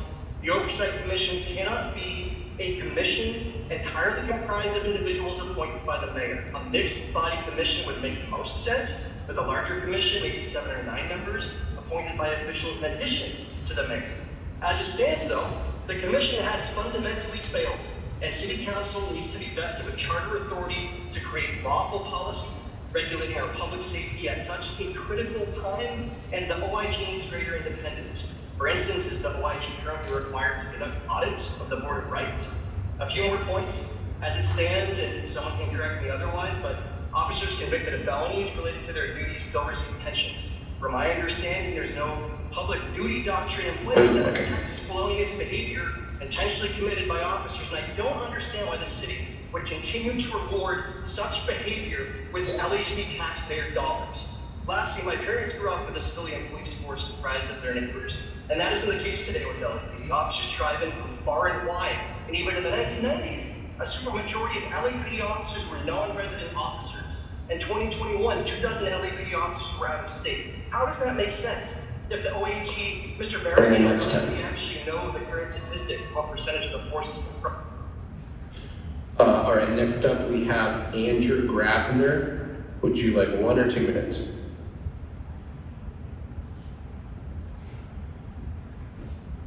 Am I on? Yeah, would you like 1 or 2 minutes? 2 minutes. Okay. So first of all, I want to say that while it's good that there's discussion about reform. Reform is not going to fix the problems with LAPD. It's basically just going to, at best, reduce some of the harm that the LAPD is causing and basically put a Band-Aid on some stuff and maybe have some more accountability. The real long-term solution is to get rid of this whole system altogether, because this whole system is designed to be racist, to target black and brown people. It doesn't keep people safe. Criminalization is not the answer to the problems that society has. But when it comes to reform, I mean, I've heard a lot about the police commission, what they do. I go to the police commission meetings almost weekly, either in person or on Zoom occasionally if I can't make it in person. And the police commission is completely ineffective. They're just a rubber stamp body for the LAPD. They don't do a single thing to hold the LAPD accountable. Almost every shooting is somehow in policy, even when it's obviously was complete. And really, there's no situation where it's actually, it's horrible when anyone's shot, because the system is what causes that to happen. And there's no really truly justified case where the LAPD should be shooting someone. But really, the LAPD is not held accountable. And there's plenty of things City Council could do already they refuse to do. And none of these systems are going to be actually work. These reforms will work without any enforcement, without anything keeping them, that anything actually making sure. And that's time. All right, next up we have Sonia Desai-Demel. Yes. Would you like, yeah, would you like 1 or 2 minutes? 2 minutes, please. Okay, go ahead. Okay, I would like to reaffirm Councilmember Hernandez' call to require LAPD to be held accountable to the City Council, since their budget has continuously increased while liability claims against them also continue to increase, and no disciplinary action is taken against the department. In just this fiscal year, which we are only 5 months into, LAPD liability payouts have already exceeded $45 million, eclipsing all other liability payouts for the city. This means that with 7 months left to go in the fiscal year, the city of LA has already spent about 50% of its liability budget. This puts our city on track to exceed its annual liability budget again, something that has been happening consecutively for years, and it is significantly contributing to the city's budget deficit. Simultaneously, over the past 2 years, the city increased the LAPD budget by $131 million, yet decreased general services by $54 million, decreased street services by $61 million, reduced sanitation services by $11 million, and made many other budget cuts that actually affect public health and safety. We must grant the City Council the power to create and enforce policy over LAPD, since the existing charter structure does not hold them to account for running over budget year after year while violating the rights of Angelinos and costing the city taxpayers tens of millions in liability payouts. Thank you. All right, next up we have Sean Wakasa.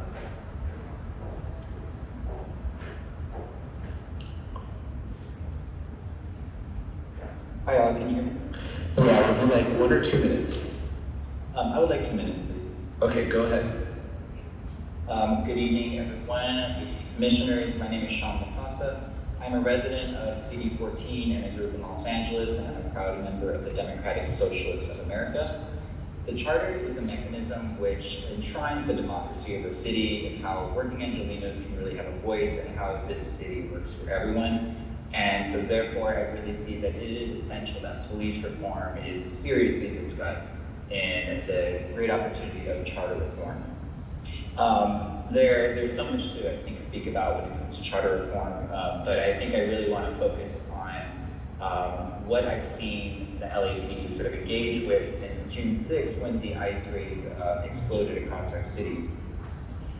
Since June 6th, we've seen so many kidnappings happen, and I've seen colleagues who were shot with rubber bullets, and despite the sanctuary city ordinance, which was democratically, sort of institutionalized through our city and city council, I've seen police officers, protecting ICE agents and really allowing ICE raids to happen.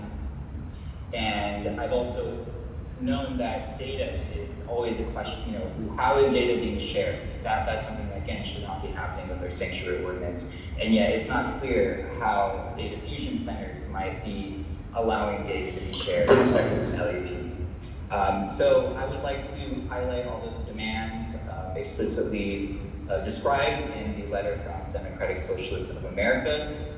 Maybe most of all, the guaranteed public access to misconduct and disciplined data.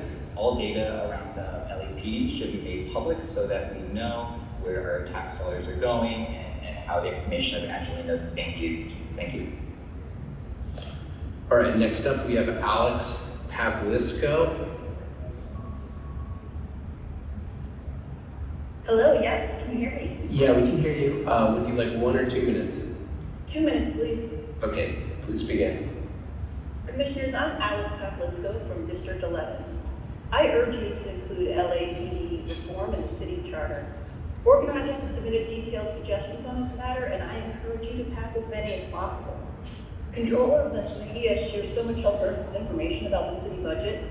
LAPD gets the largest chunk of our city budget every year by far. Most of the city's liability claims are the result of LAPD every year by far. The fact that LAPD's liability claims come out of the general fund instead of LAPD's bloated budget is unacceptable and needs to be reformed.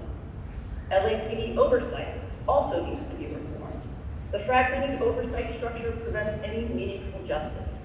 People who have exercised their First Amendment rights have experienced the dramatic uptick of LAPD violence toward the public and press. This will only get worse as the federal administration encourages law enforcement to crack down on dissent. If the charter doesn't include LAPD reform, it risks being just a PR initiative saying Los Angeles is making improvements without doing the most impactful thing that will benefit the people. LAPD needs to be held accountable. And if defunding or abolishing the LAPD is on the table, even better. Thank you. Next up is Chad Shields. Hello? Hi, would you like 1 or 2 minutes? 2 minutes, please. All right, go ahead. Good evening, Commissioners. I'm a resident of CD 13 and the son of a police officer. Over the last 5 years, the city has paid out hundreds of millions of dollars from our general fund to settle lawsuits regarding police misconduct. This arrangement makes real accountability structurally impossible. The solution is straightforward. Require LAPD to pay settlements from their own budget, not from the general fund. If the money comes from their operations budget, suddenly there's institutional pressure to reduce harm. We should also look at requiring officers to carry professional liability insurance, just as doctors and lawyers do. If their premiums go up due to misconduct, they should pay the price, not the public. But settlements are only half the problem. The Board of Rights consistently reduces or dismisses discipline even when misconduct is clearly substantiated. A 2022 Inspector General report found that officers who wrongfully opened fire often face no serious punishment. City officials announce tough penalties publicly, but quietly, behind closed doors, the Board of Rights reduces them to nothing. We need to look at what voters are demanding elsewhere. In Portland, 82% of voters approved a new oversight board with the power to subpoena witnesses and impose binding discipline. They recognize that advisory boards don't work. Only oversight routine does. Finally, we must address democratic control. Section 571 of our charter gives this commission authority over policy, but no authority over discipline and no direct ability to ensure policies are actually enforced. This results in a department with $1 billion budget. 30 seconds. It's largely independent of elected oversight. Compare this to cities like Seattle, where the mayor has clear authority to hire and fire the police chief, or Newark, where the mayor and the council have a direct policy-setting authority.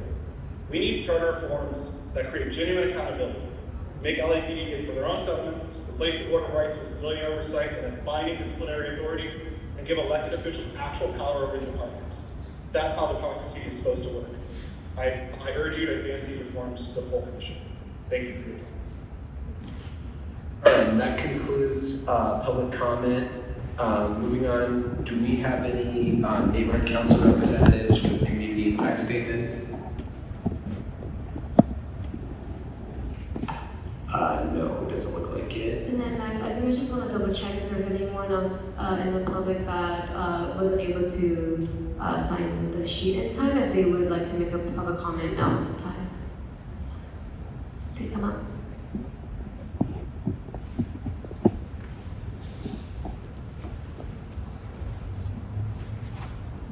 What did you do? 2 minutes, please.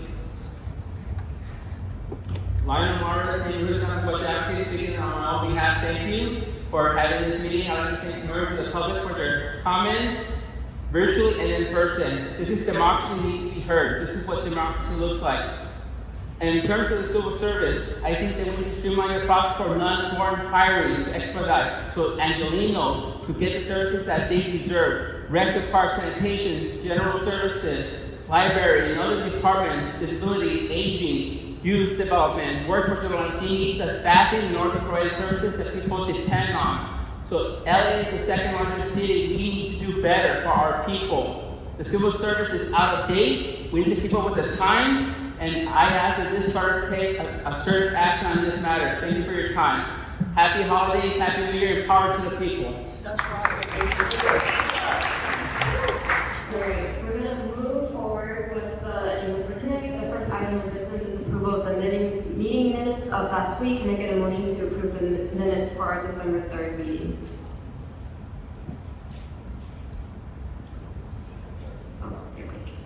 Last week. Yeah, last week. I move that we accept the minutes of last week's meeting. Okay, and I'll second that. Any discussion? All right, seeing none, we're going to move forward. The meeting minutes for December 3rd has been approved. And so I'm going to hand it over to staff to read the first agenda item into the record and administer the presentations for today. I just want to make a quick note. In a change in the agenda, Councilmember McAllister is no longer able to present to us today, although his office has shared with us letter of recommendations that is available on our website. I'm going to pass it over to staff to administer the rest of the presentations. Okay, so item number 1 is study session, police reform, comment and discussion on issues related to charter revisions specific to police reform. So our first presenter today is the Los Angeles Police Department.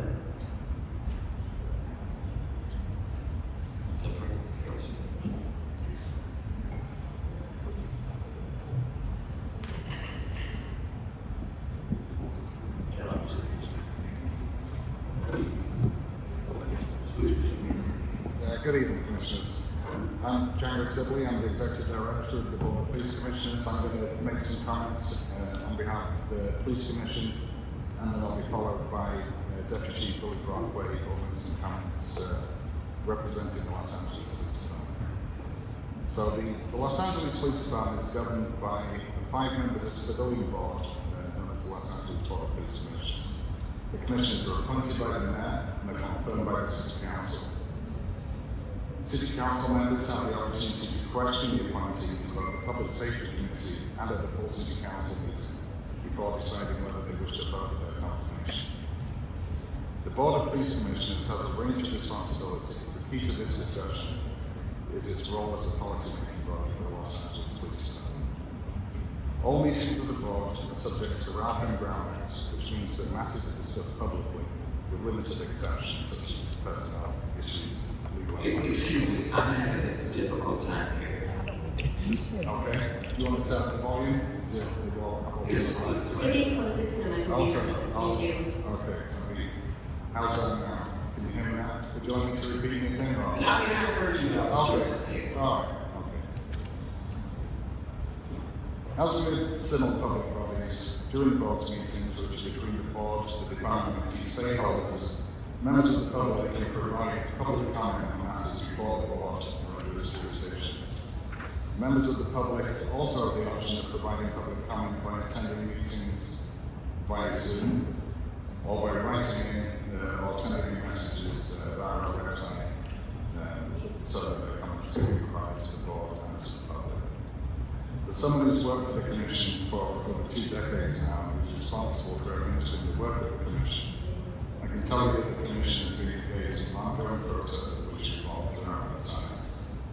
This includes a significant period of time that the LAPD spent operating within the terms of a federal consent decree, which was an agreement between the City of Los Angeles and the federal government, which significantly reformed a number of aspects of the LAPD's operation policies. In particular, the consent decree required the department to make a variety of reforms to its complaint process and to achieve false investigation and review processes. Since the conclusion of the consent decree, the policies and practices of the LAPD continue to evolve as the Commission has adopted revised standards regarding issues such as the use of force policy, regulation of pretextual status, and amending various aspects of the disciplinary system. Police reform is an ever-evolving process. As with all forms of governance, it's important that policing be responsive to its communities and continue to develop in order to provide optimal service to the people of Los Angeles. The Board of Police Commissioners is continually working to identify areas of improvement and taking steps to develop policy to ensure that improvement occurs. The Commission meets weekly, and because it holds the authority to set policy, the Commission has the capacity to be responsive to changing conditions, including changes in the law and significant societal events or developments. Because Commission meetings are open to the public can see that policymaking work in real time. The Board of Police Commissioners receives regular reports on all aspects of the department's operations. This includes audits of operations and associated systems, policing practices, and the performance of various department divisions and units. It also includes improvement of the department's proposed budget, transmittal to the mayor, and revisions to the department's policies, all of which must be approved by the Commission before they can be implemented. These items are discussed in public meetings, ensuring transparency. Additionally, a very important responsibility of the board is that it adjudicates all categorical uses of force, and that's the term that's used for serious uses of force, like arms and force uses. The board makes the ultimate determinations in those cases as to whether or not the involved officers follow policy, and the Commission is the adjudicator. The Chief of Police is not going to make that determination. It's going to go ultimately by the Board of Police Commissioners. Strengthening the role of the Board of Police Commissioners is examples of the Inspector General, which was implemented in the wake of the Political Commission, which followed the Burger King incident back in the 1990s. The Inspector General serves as the acting leader for the Board of Police Commissioners and has full-time teams of people overseeing use of false investigations and complaint investigations, continually analyzing those. They're not the investigations themselves, but the policies that regulate the use of false investigation procedures and so on, and the Inspector General reports to the Board of Police Commissioners on all serious uses of force, and regularly reports to the Commission on matters regarding the discipline system and policies related to discipline and related to the use of force. The Inspector General also independently analyzes department processes and policies, and makes recommendations to the board to inform policy-making decisions. Additionally, the board can direct the Inspector General to investigate any asset within the police department or to audit or analyze any asset and report back to it in the public so that it can make all informed policy decisions.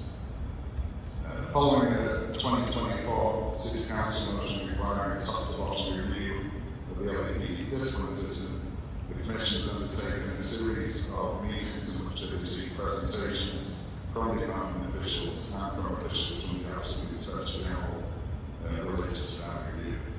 The review process, relevant to that motion, is still continuing, still in progress.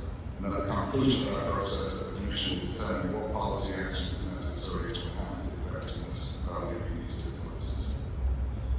Also, any recommendations relative to the aspects of the discipline system that are regulated by the city charter will be made by the Commission at that time. Now, I'm going to pass over to Deputy Chief Hugo.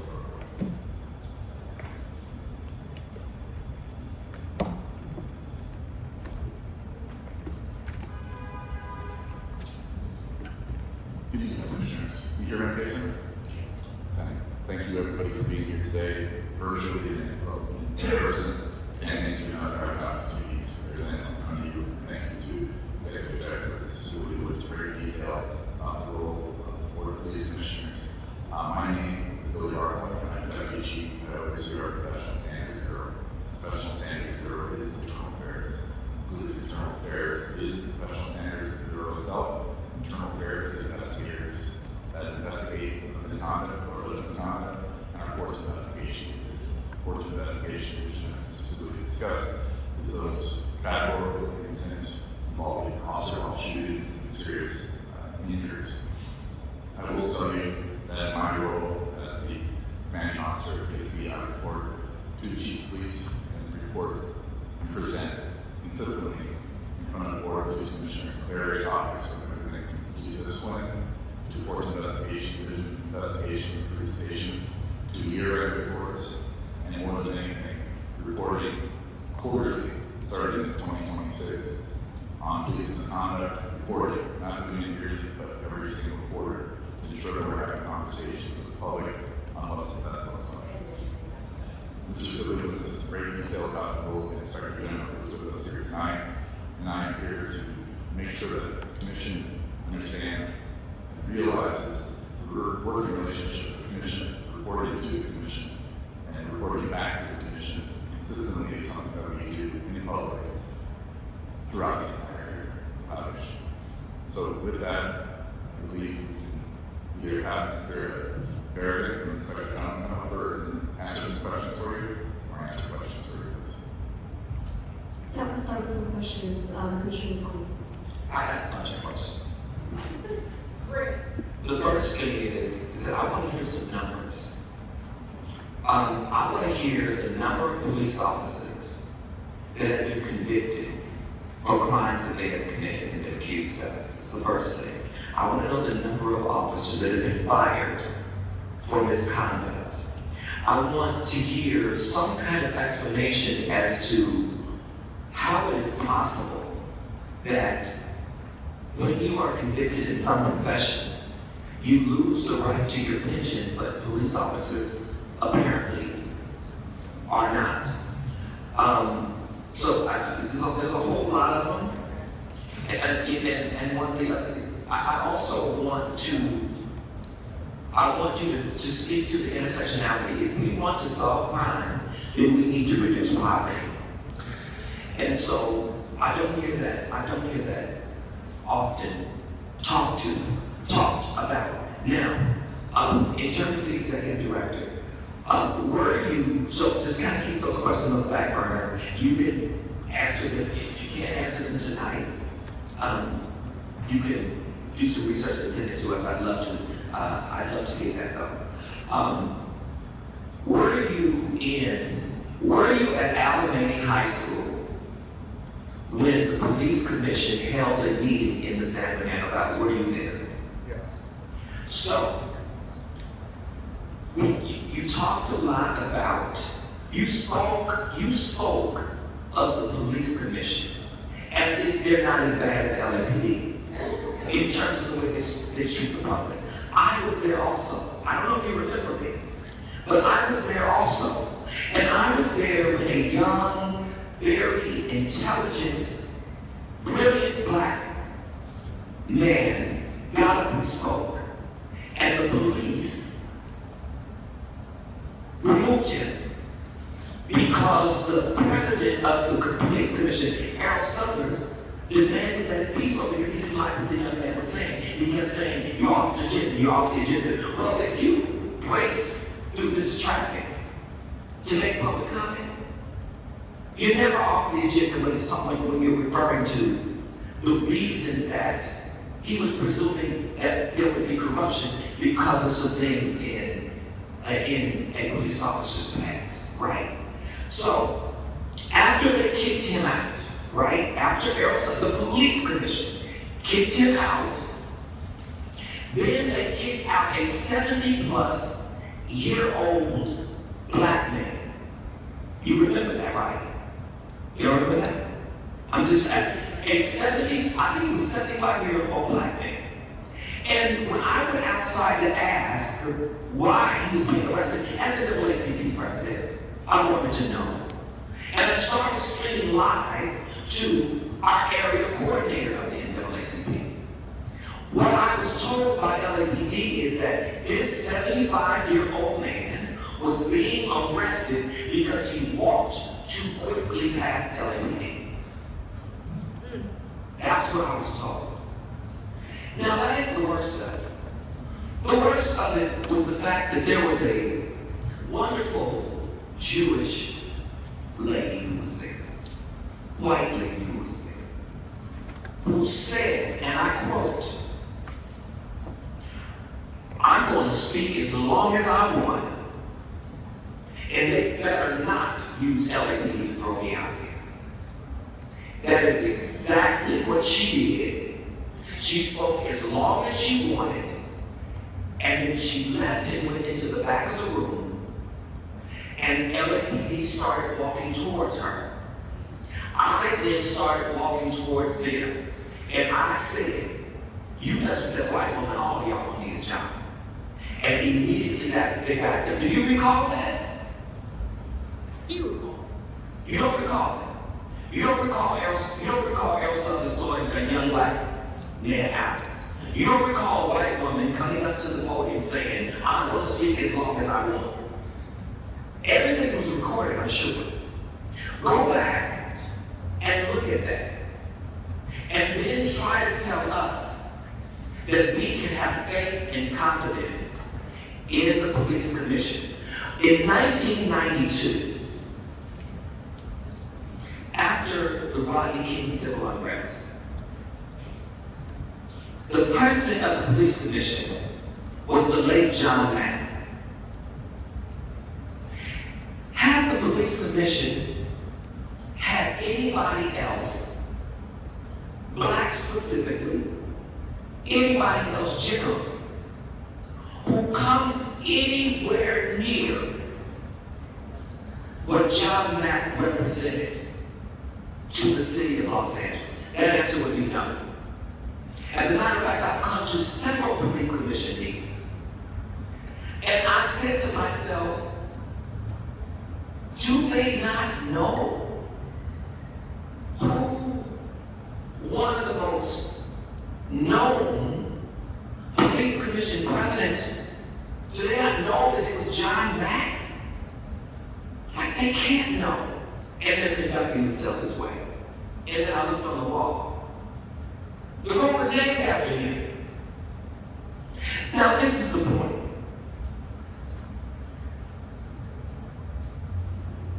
You get the lion's share of the money from the city. I asked the mayor, I asked the person over budget and finance, have they ever heard of police brutality bonds? You heard of it?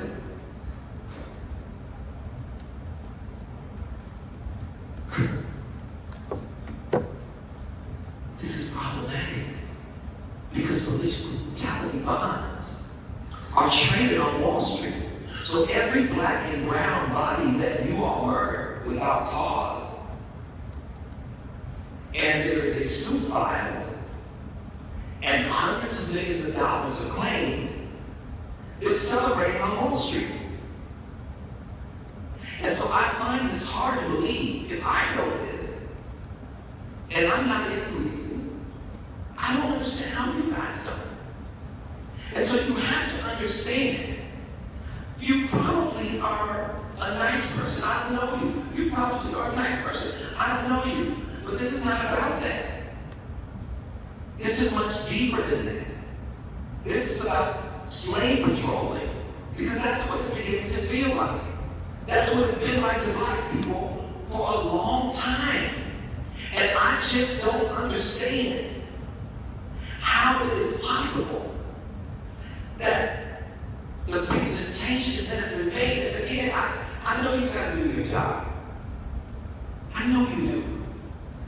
But I teach at Cal State LA. And I would not stand before you and tell you that Cal State LA is not anti-black. Because it absolutely is. And the only way that you can fix a problem is you have to admit that you have one. And I know you all are not trying to convince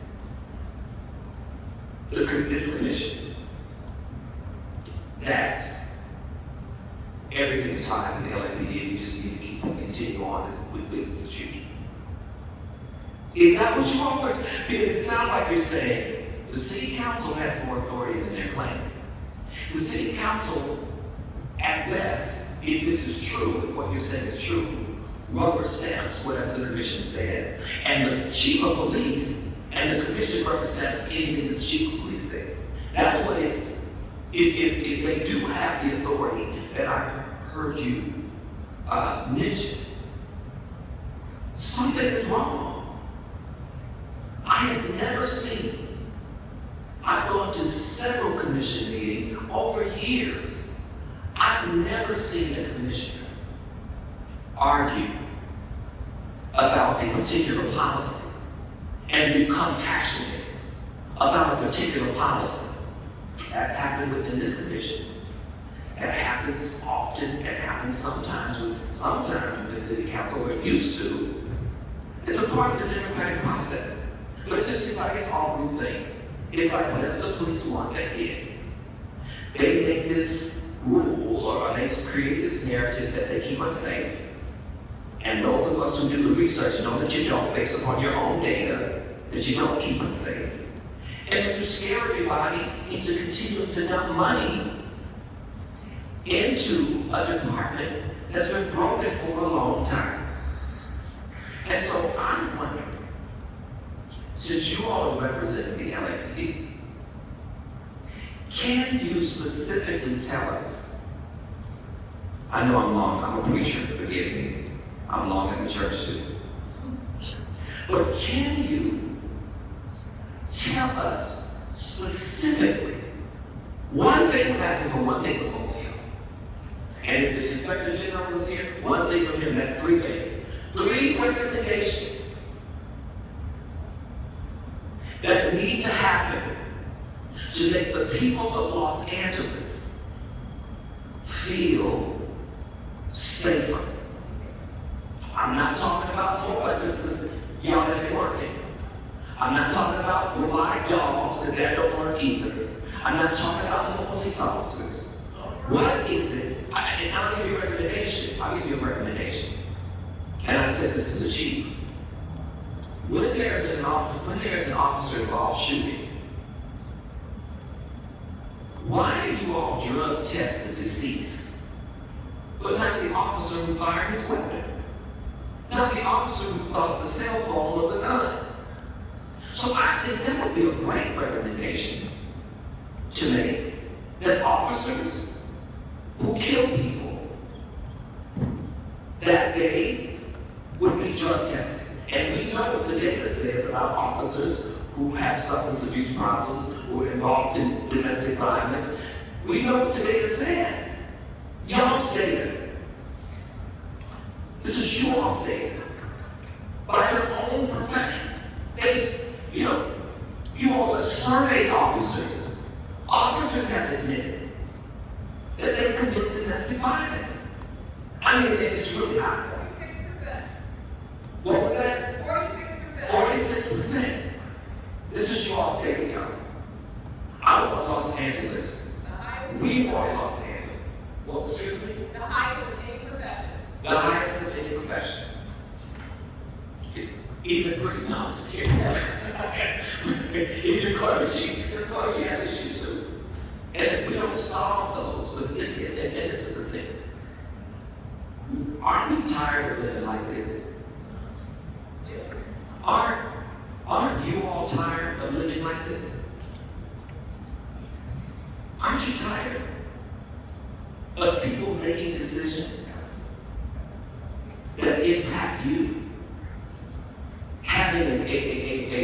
culture that you have to abide by even though you don't think it's right, but you know there's no promotion at the end of the tunnel? If you don't abide by it? Now these are statements that police officers make. And unless you think I don't know, in times past I used to investigate police harassment and brutality for my hometown. So I know what I'm talking about. And so again, if y'all would, long way around to get to the question. If I have 3 of you all here, I would love for you all to tell me, give me three proposals, reforms. You don't have to, that'll be detailed. We can do the research later. That you think would help arrest bad turn some of the concerns that you've heard in this room today. So each one of you, we got the Inspector General, we'd love to hear from him. We got the Executive Director of the Police Commission. So a reform regarding the Police Commission, a reform regarding LAPD, and then a reform regarding the Inspector General. Because you've heard the complaints, you've heard the concerns. Can y'all do that? Can you all do that? Well, first, sir, you had a bunch of questions at the very beginning, so I want to make sure that I listened and I heard you. Okay. And we both agree there's a difference between listening and hearing. They do both. So I appreciate listening and hearing what you said and the questions you had. So I want to be accurate information as far as my numbers are concerned. You're right, you're right. But I can't promise you this. Before the day is over, the scene is over. If you're okay with it, if you give me numbers, I would love numbers, but don't give me the kind of numbers that the neighborhood council gave me. The neighborhood council gave me, when I asked them about racist complaints, in the neighborhood council, they gave me some numbers that didn't make sense. I could count on one hand. I know more people who I know personally filed complaints against racial issues in neighborhood council than they gave me in the neighborhood council report. Right? And so I want the real data. So let's have a conversation if you're okay with that, and I can provide really. Thank you. Now the next question. Reform. Propose reform. And Commissioner comments me that added a couple more comments too. Oh, I'm sorry. I think in similar vein, I think I'm really interested in seeing, because we are the Personnel and Budget Committee, and so I am interested in similar to Commissioner Thomas, if you can provide data and research or a little bit more context around personnel misconduct and what that looks like. And overall, I do want to see, and I'm interested in hearing from the three of you, would like to hear from you, what are your personal recommendations of how to make the Police Commission better and more effective to address personnel misconduct, but also improve effectiveness and also accountability and transparency, which are all things that we're looking at for this committee. And so I think I'm gonna pass it over to y'all to give your recommendations. Yeah, and I think one of the things that I mentioned in my comments was that the commission is currently undertaking a top possible review of the discipline process. I can't get close to that. Can you hear me? Yeah. Okay. One of the things that I mentioned when I made my comments was that the commission is currently in the process of reviewing the discipline system comprehensively. That's in response to the city council motion. I don't think it's appropriate for me to say right now what the recommendations need to be, because that process needs to run its course. When that process reaches its conclusion, which is expected to be in the next few months, the first quarter of 2026, there will be a series of policy recommendations, but policy determinations that will be made in addition to any recommendations that need to be made in terms of the city charter and the way that the city charter regulates the disciplinary process. So I would suggest that we can provide a much more robust response in terms of recommendations at that point in the process. It would be premature for us to do that today as it relates to this. I can tell you in the past, the Commission has done many things that have improved all this stage, and I'll give you just one example when I was very heavily involved in at the time, because it was based on analysis that I 2019 during my service in the Inspector General's office, which was that the Los Angeles Police Department, at the direction of the Commission, adopted a policy that required officers to employ de-escalation techniques. That was investigation policy at the time, and that was implemented almost a decade ago. Also implemented a policy requiring that officers use deadly force only as a last resort. Again, that was a cutting-edge policy at the time. In the years since, those principles have been absorbed into state law, and those standards now apply statewide.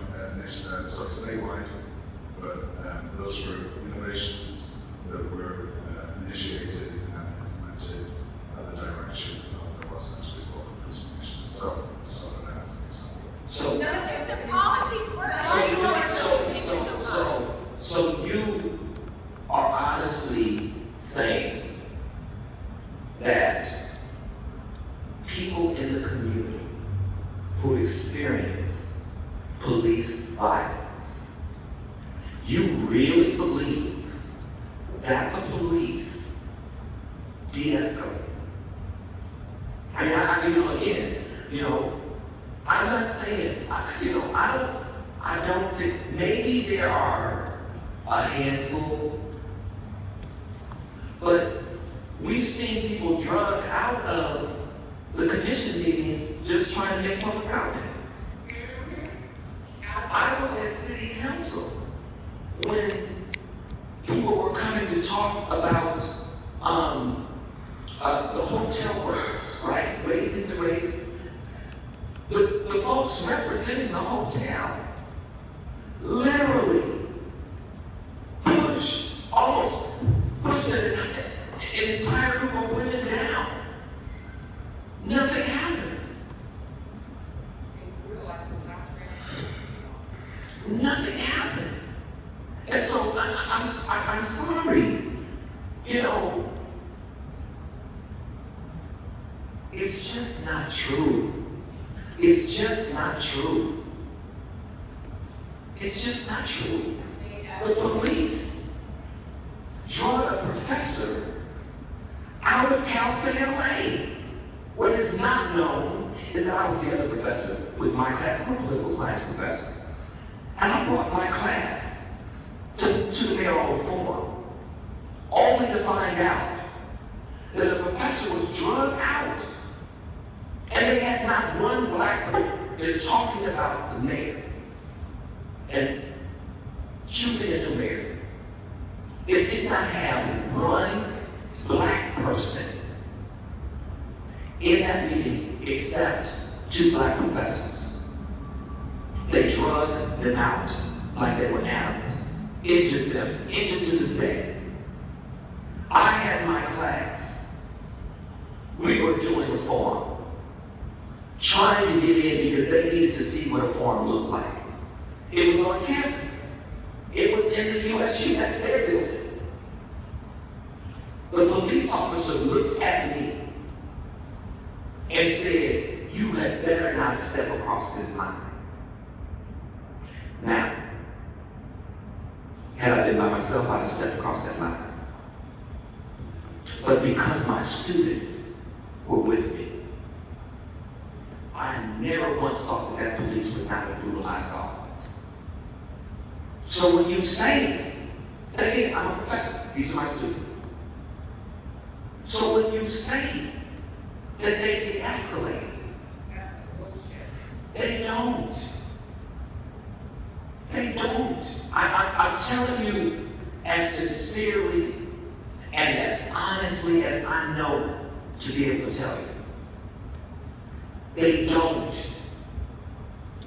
If they did, we wouldn't have the issues that we have.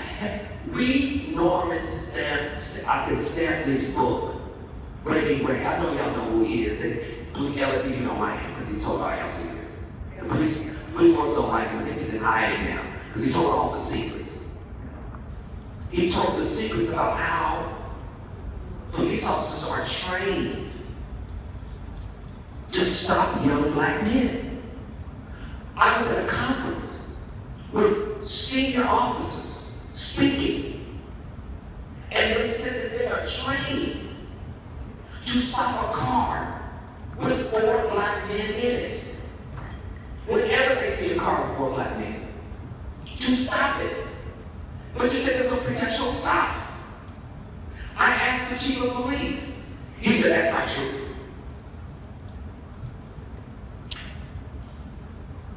It was a whole conference.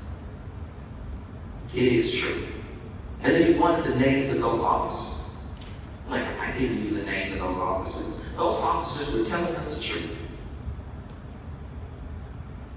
And if you don't think that these kinds of things are going on, why do you think people are in the street? Why do you think people are so angry? Why do you think people yell and scream and cuss the police out? I don't curse, but I curse vicariously through other people who curse. Because sometimes it's necessary. These are serious problems. Be a human being. Like, for real, when I think you guys, I'm not saying arguing that you're not. But we now have ICE on top of already local state sanctioned violence. Now we have federal state sanctioned violence. And we have the National Guard. They're trained to kill. It's serious. It's serious when the president of my university says that you can teach all of your classes online because students are afraid to come to class. We're not all crazy. Why don't y'all listen to us? I don't get it. Do something different. Demand something different. But policies change, but the hearts don't. The hearts don't. No one comes to the police commission for any other reason. What you get at police commission meetings stem more from the fact that you don't listen to the people. And you have a makeshift, make-believe civilian board who in many ways are worse than the LAPD in terms of their mindset. And so I want y'all to really think about what she does it so much better than me. But I want you all to really think, and look, I'm gonna put a little pressure on it. I don't know what your favorite tradition is. Because you always celebrate the church is all of that, but church celebrate police officer day. Pray about it. And ask God, what can we do to stop black and brown bodies from falling in the street? And that rich white men getting rich all around town. What can we do? Thank you. Any final comments from, I know we had asked for a couple more comments, and so I'm going to pass it over and open it to y'all before we move on to the next presentation. Final remarks. So just to repeat the question from both Commissioner Thomas and I, we were asking for just, I know you mentioned recommendations, but I think really just initial thoughts, and we want to see what we would like to hear from you. What are the openings and improvements for the police commission coming from you all? We heard from the public today, and we're going to hear from presenters. We'd like to hear from y'all at a later time recommendations, but would like to hear initial thoughts since they're throwing you here today, if possible. Well, I think as I explained, I'm not in a position to make concrete recommendations today about the chapter reform. And those will probably come from the commission at the end of the third review process. It was for place. So no. But you are but you're the executive director. Our executive director should have tried to control us and tell us what to think and how to feel. So, I mean, you got a little power. I work in sales. Yeah, he gets to, but you got a little power. You got a little power. Just to clarify, no final remarks for either three of you as of tonight. Okay, Inspector General, is that? You the Inspector General? Well, why are you lying? You came up there with them. Don't let them take the heat off out of the sales. I just wanted to introduce myself. Commissioner Sibley was kind enough to provide an overview of my office. Since my name was referenced and they were referencing the three officials here today, I do want to introduce myself. My name is Matthew Bogdan. I was appointed this year as Inspector General, so I am newer to the department, but since I joined, I've been really honored to work with the team of the Office of the Inspector General and the numerous members of our community and really learn more about the issues in our city. Part of the areas that Mr. Sibley referenced that I help to oversee is our office's response 24/7 to categorical uses of force. A member of my team will deploy to a scene, and we are a fair, objective, and independent aid organization to provide and review what's going on with the police commission. So I do report to the Board of Police Commissioners, not to the Chamber of Police. I do provide, when they are adjudicating this categorical uses of force, a separate report with recommendations and analysis that will come from my office. Part of this discussion is in our discipline and complaint process, and so I can tell you I am a point of contact for complaints, and so I will work to take complaints from members of the public, LAPD personnel, and we work to investigate certain types of complaints, including those involving the chief of police or certain claims of retaliation. We also have an audit section, and that enables my office immediately to initiate an audit review of various areas, any area, or be ordered by the Board of Police Commissioners to initiate or stop review of one of those areas. And So, Mr. Inspector General, ditto what I said to them. Do you really think we believe that? I know you have the best intentions. Do you really think that that's our experience? I guess is a better way to put it. Do you really think that our experience is we file a complaint against the police, you're going to aggressively investigate it, and you're going to be able to assure us that there'll be no retaliation? I'm explaining the process in my office. For me, a big part of joining the office is making sure that we work. Because right now, this is a time where independence and Inspector Generals, that role is being challenged. And I think it's important that our office does have the unique ability to request any record, to interview or subpoena, and oversee the department and provide data-driven recommendations to benefit the department. So I joined this office, I was hired this year, appointed by the board unanimously to work with the public and work with our community to make the department better. I believe in that mission, and I know that there have been challenges, and I'm here to bring my perspective. And I think the area I see for improvement is, having more presenters today. Having what?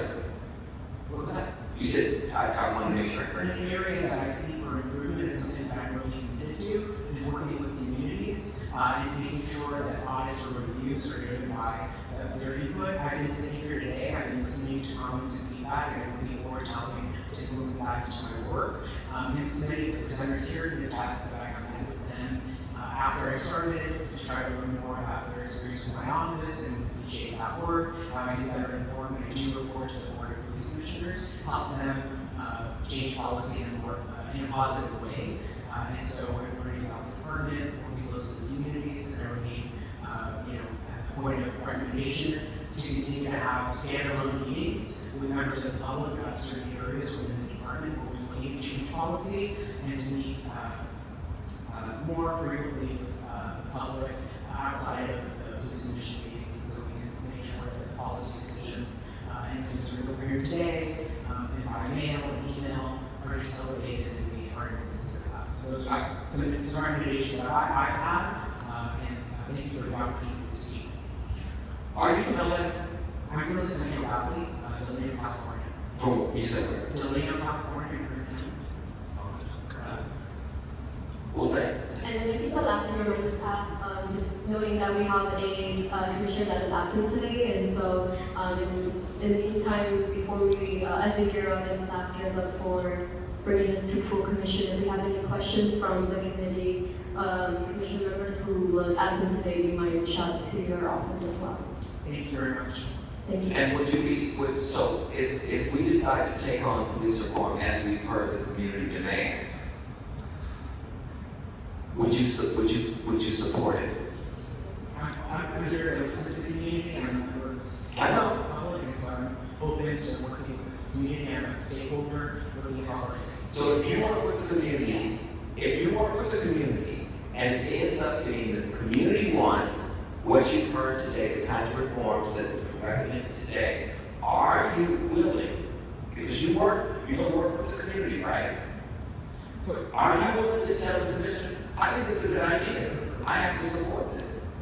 Oh, I provide my opinion to the board of commissioners, and they vote and decide to reject those things, and they adjudicate decisions, and they adjudicate. I think the city council, like, city council also, not just the board of commissioners. Every single person attached to LAPD is terrified to talk. That's a problem. Sorry. I'm meeting members of the council. I'm meeting here today. So I'm just since you want to work with the community, and the commission has not shown, or LAPD has not shown, that they really wanted to seriously work with the commission, with the community. So since you want to really work for the commission, which would be a watershed situation if you actually do that, and listen to the community, then I would hope that you would be willing to say, I think the community is right in terms of these reforms, and I stand with them. That's all. And if you don't, you don't. What's not being said is the fact that it's appointed by the board of commissioners. So therefore, he doesn't have the ability to say what he thinks. He said what he's told to think, because he already came in here to talk to us. He said he's appointed, but he didn't make it clear who he's appointed by. No, I knew he was appointed by the commission, but I'm asking him to do what we do in the academy all the time. When administration is wrong, administration is just wrong. Well, just to be clear, I make my independent appointment in the board votes on it. So Okay. All these other things, I'll make recommendations based on data, based on what we're hearing. Okay. Resources, so that's Okay. Thank you. Thank you. Members of the public, we're going to take a 5-minute recess. So 6:55? We will come back at 6:55. We're going to take a roll call. We're going to unmute the Zoom. All right, we're going to call this meeting back to order. I'm going to take a quick roll call under our chair of this committee, President Commissioner Thomas. Present. Okay, we have four. We're going to continue with the rest of the presentation. What is that?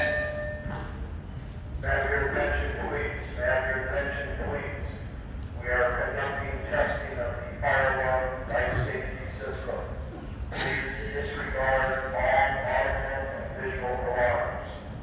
Again, we are testing the fire alarm life safety system. Please disregard all audible and visual alarms until further notification. Thank you.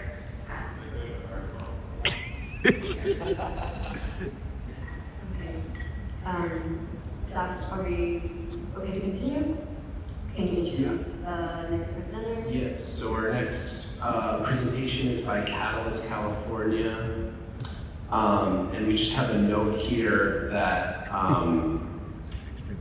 Sheila's name is spelled incorrectly on the agenda. So we just want to put that in the record and we'll correct it on the minutes for this meeting. Yes, please correct that. Thanks for having us today. My name is Jonathan Smith. Associate Director at Atlas, California, an organization that advocates for racial and economic justice. I'm here today in collaboration and partnership with a lot of other very meaningful organizations that have already spoken during public comment, including Legal Women Voters, Ground Game LA, coming forward, and I'm joined here by my colleague, Sheila, who introduce herself. Hi, I'm Sheila Bates, that's SHEILA for the record. I'm an organizer with Black Lives Matter Los Angeles and also the policy coordinator for Black Lives Matter Grassroots. We are an organization that works to end state-sanctioned violence in all of its forms and are happy to be able to talk to the conversation. So we're here today to provide you with some concrete recommendations. You've heard a lot during public comment about people's lived experiences and how they've been harmed by law enforcement, and there's been a lot of public discourse in regards to the importance of addressing this issue. We want to thank you, commissioners, for giving this opportunity to speak today, because policing in the city of Los Angeles is one of the most important issues that everyday people have to deal with. We have numerous very important events coming down the pipeline in the near future that make public safety of the utmost importance. Everyone knows that the Olympics are going to be here in Los Angeles in just a few years, and in 2027 we're going to have the Super Bowl, and in 2026 we're going to have the World Cup. Right? And with these major events on a near time horizon, it's extremely important to make sure that we create a safety ecosystem that is respectful and equitable for all Angelenos. However, the system that we currently have in place is extremely inequitable and fails to meet the mark in numerous respects. And as you heard today, there's significant concerns when it comes to policing and law enforcement. So the fact that the Charter Reform Commission is taking this up is extremely important in order to create some transformative approaches to how we deal with safety in the city of Los Angeles. Gina? So just to sort of ground us in the harms that we are speaking of when we are speaking about policing, we have to remember that 1,200 people a year are killed by police in this country. LAPD has shot approximately 40 people this year alone, which is one of the highest years on record. And LAPD consistently ranks amongst the most dangerous police departments in the nation. And as a reminder, this does not include the people who are beaten by the police or their families who are traumatized by this. And we have to remember that police hail from slave catchers. The racism and harm we see today is not by mistake. It is by design. The system is not broken. It is working as it was always intended to do. This is a system that cannot be reformed. This is a tactic, as the Black Panther Party coined, called survival pending revolution. Additionally, LAPD takes almost 50% of the budget while starving other departments that actually represent things that keep people safe, such as housing, such as healthcare. Those are the things that actually keep people safe and actually prevent harm. Additionally, when we think about the policing, we have to remember that it's an absolutely ineffective mechanism for public safety. We know that the over-reliance on policing contributes to many harms, including the fact that LA County has one of the largest jail populations in the country, and a large contributor to that is LA, the city of Los Angeles. And we have to remember that prisons started as plantations. And that, as Dr. Angela Davis says, prisons don't disappear social problems, they disappear human beings. Next slide, please. Thank you for that, Sheila. So next, we'd like to provide a little bit more context to kind of unpack some of the things that we're seeing in the city through data, right? And after that, it'll be a brief intro. We'll hop straight into the recommendations and have space to discuss any of those with you. All right, next slide, please. So as was discussed earlier by other folks, the city of Los Angeles spent a tremendous amount on LAPD. This chart here shows the city of Los Angeles' final budget for unrestricted revenues in 2026, and for fiscal year 2026. And you can see here almost half of the discretionary dollars, so these are dollars that are not already tied up, goes to LAPD. And specifically that's 46%, and it amounts to over $3 billion annually. Next slide, please. And some folks may say, okay, LA is a big city, right? So $3 billion, that makes sense for you if you think about the population size that we have. Well, this data visual here is a bar chart. And it shows per capita spending on law enforcement for LAPD, which is represented in the bars that are going vertical, versus the red line, which is the statewide average per capita spending. So it's divided by the population. So you can see a couple things here if you look at this data visual. One, LA's spending on police far surpasses the statewide average, which is that red line, every year annually. And then second, it shows that there's a gradual increase in spending on LAPD on a per capita basis over the course of time. Next slide, please. So, with that in mind, right, we spend billions of dollars on policing. It's increasing over time, and it's far higher than other local jurisdictions throughout the state. So, it begs the question, what's the return on investment, right? You think that if we're spending billions of dollars every year on an institution, it would lead towards outcomes that don't reflect the sentiment that we heard earlier today from members of the public. So one key indicator of the effectiveness of how those dollars are being spent is what's called a clearance rate. So in the law enforcement industry, the clearance rate measures the rate or the relationship between crimes reported and crimes that are solved, i.e. when an arrest is made or a matter is resolved through some other means, such as if the suspect dies or something like that, right? So this data visual here shows LAPD's clearance rates over the course of time, right? So on the far left, in 2023, you can see that the clearance rate for LAPD in the black line was a little over 23%, 24%. And then if you go towards the far right side of the data visual, most recently, LAPD's clearance rate is in the low teens, around 13%, right? So that means for every time a crime is reported to LAPD, the rate at which that someone is apprehended or i.e.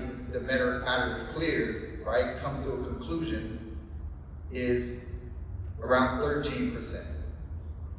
So stated differently, right, 13%, if you subtract that from 100, that means 87% of the time, which is almost 9 out of 10.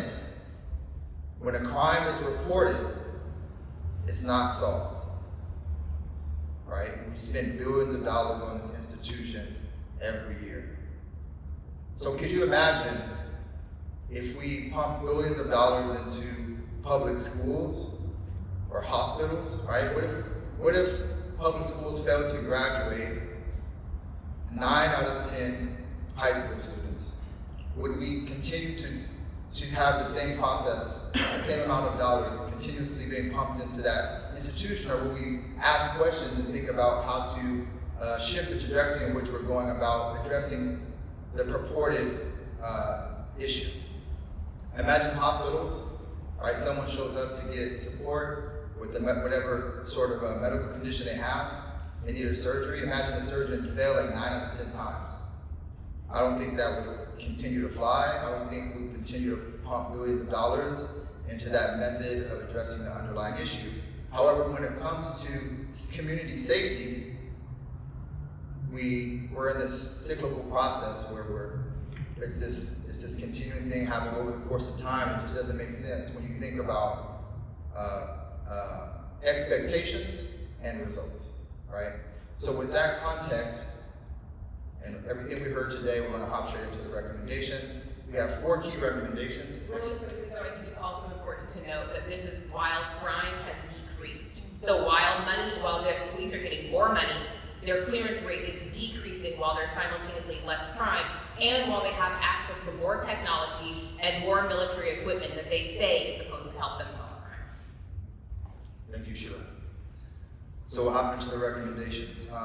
Before we go into them, I'll add as a caveat that this is just the tip of the iceberg what we're going to offer up today.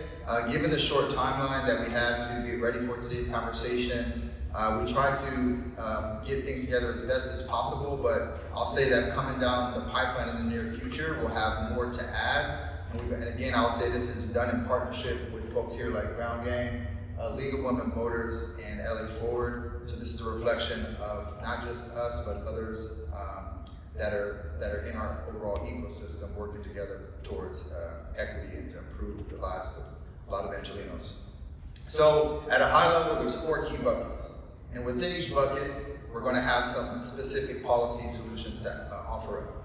So one is ending racially biased practices by LAPD. The second category is the police commission.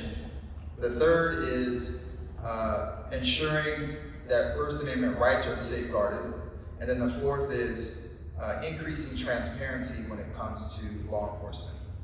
So Sheila and I will take these in turn, and I'll go ahead and cover the first one on racially biased practices. Okay, so next slide, please. Next slide, please. All right, so here you can see it says racially biased practices. I'll unpack the problem, but I'll say at a fundamental level, it's more than just an individual practice, it's actually institutional. Right, and it's actually the way in which law enforcement is designed to operate. That's why we see some of these results. But in terms of 2 key things to highlight for you today, I'd like to offer up that the commission should focus on racial profiling and uses of force. Okay, and I'll unpack that for a few reasons.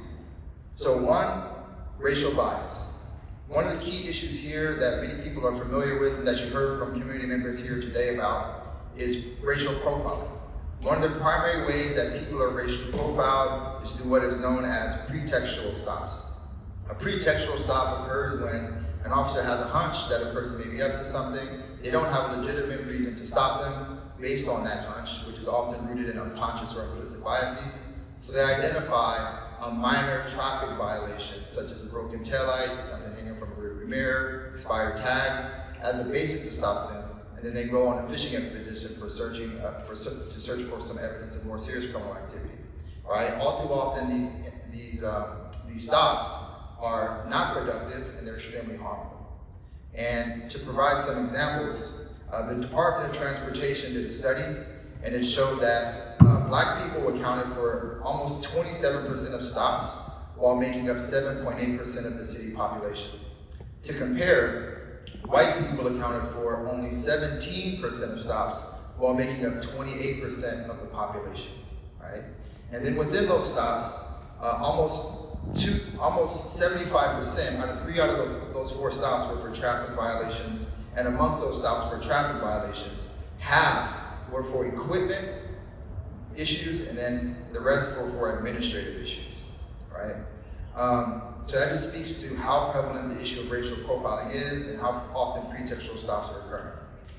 Second, in 2022, the Inspector General issued a report on non-categorical uses of force, and it showed that there's significant racial disparities in who LAPD is applying force to. Specifically, Latinx people accounted for 45.7% of uses of force by LAPD, and Black people accounted for 38% of uses of force by LAPD, compared to just 12% of whites. Right? And just to put that in context again, Black people only account for about 7.8% of the city population, but they were almost 40% of uses of force by the department. Yes. Thank you for that.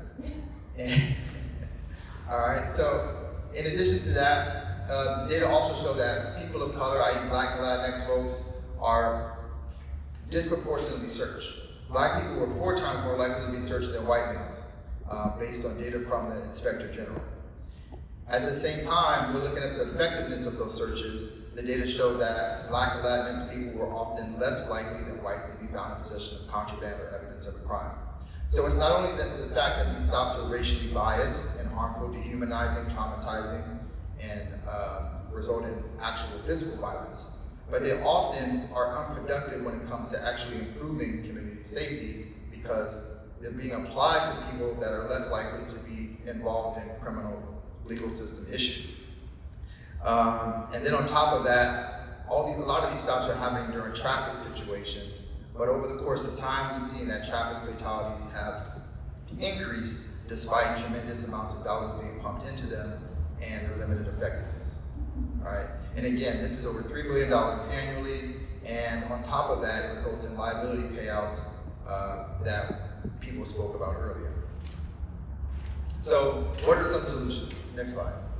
Okay, so there's three things I'd like to offer up for the commission to consider, and I hope that you guys take these on and put them before the full commission sometime soon.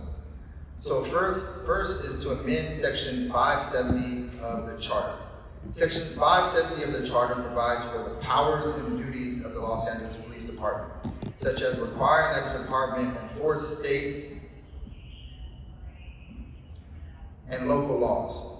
All right? So the recommendation here first is to amend section 570 to provide a value statement so that LAPD executes its powers and duties with maximal respect for racial and socioeconomic equity and prioritizes care rather than harm to prevent historically marginalized communities from being disproportionately subjected to police violence. Second, Section 570 should be amended to provide that in addition to the value statement, when LAPD is exercising its powers and duties, it shall not conduct pretextual stops.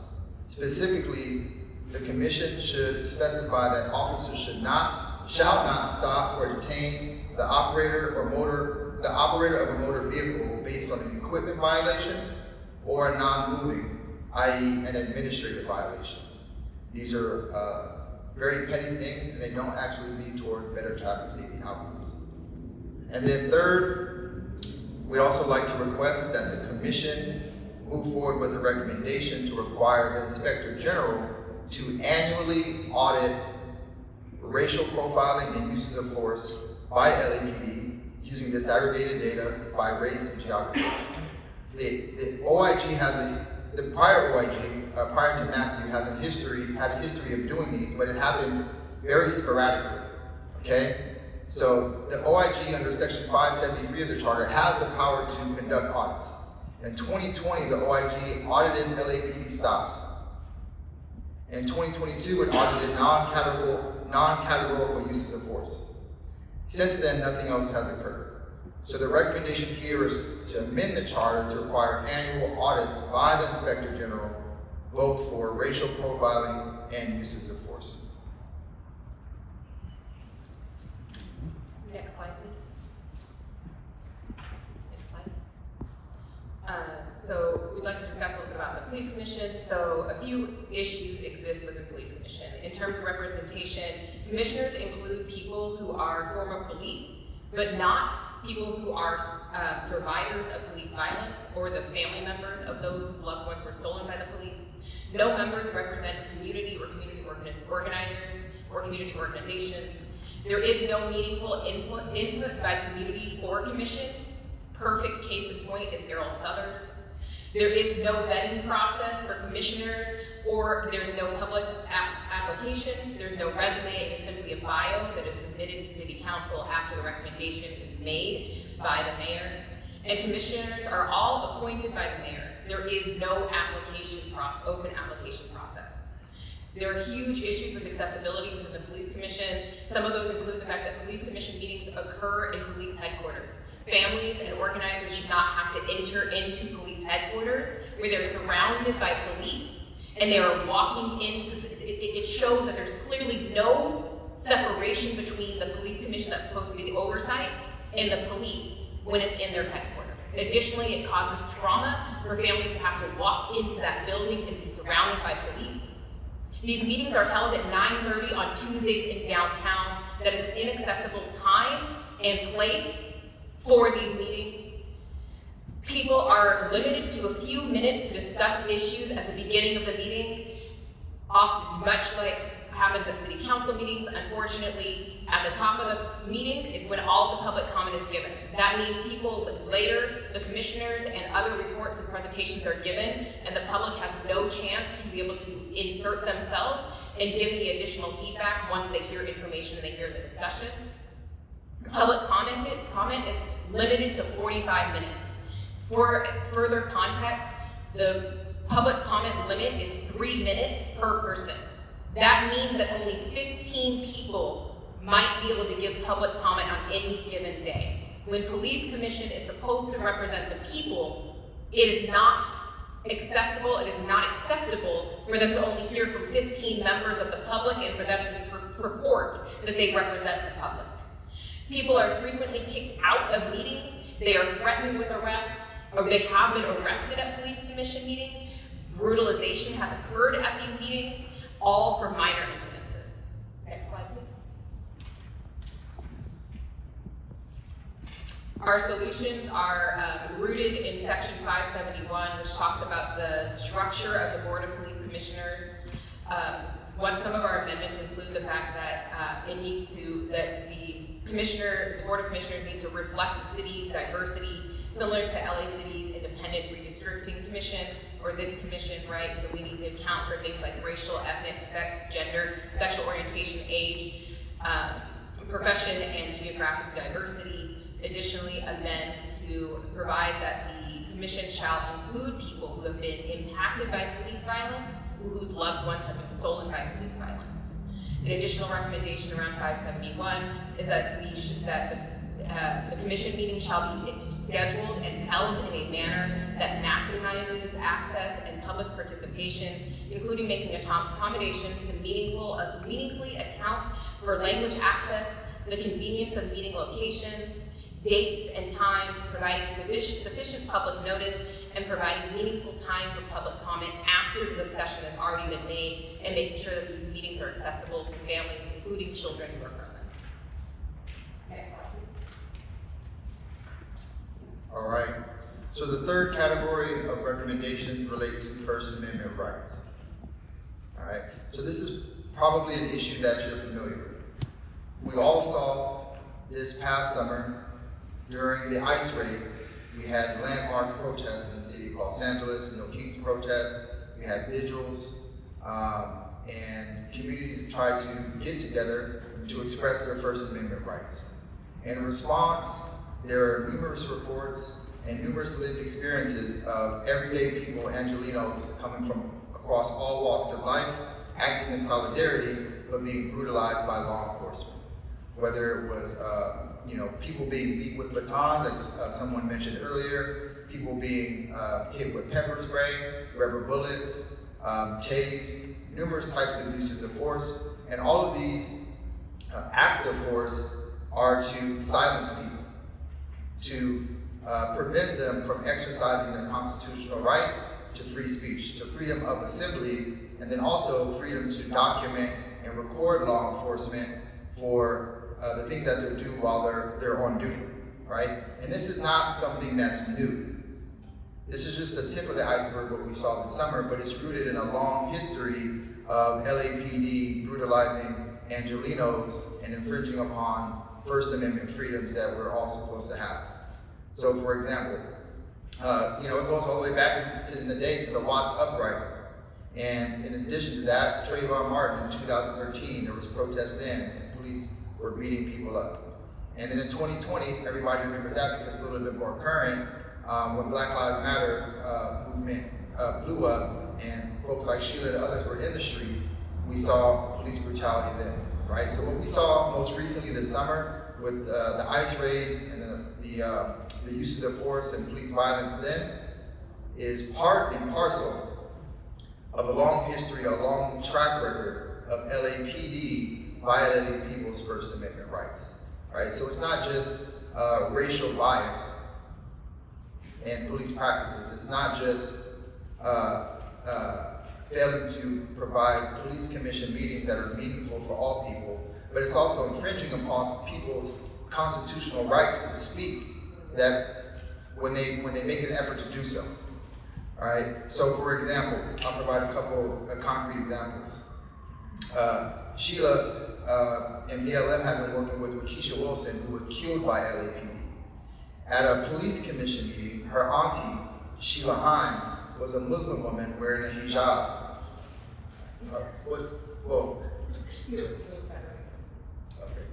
Yeah, sorry, so I can clarify. So Sheila Hines is the auntie of Waukesha Wilson, and she was arrested when she was advocating on behalf of her niece at a police commission.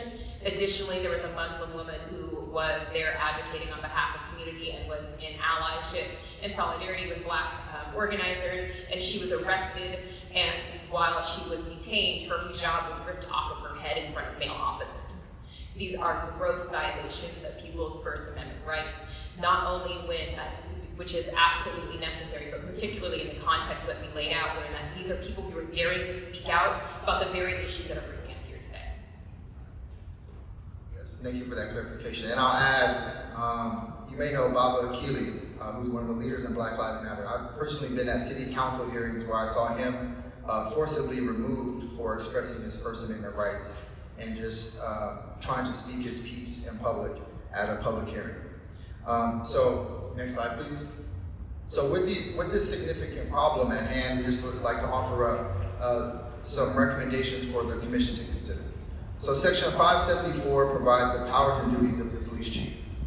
The commission should put forth the recommendation to amend Section 574A to explicitly recognize and protect people's right to protest and uncouple the right to protest from any association with riots, disturbances, or breaches of the peace.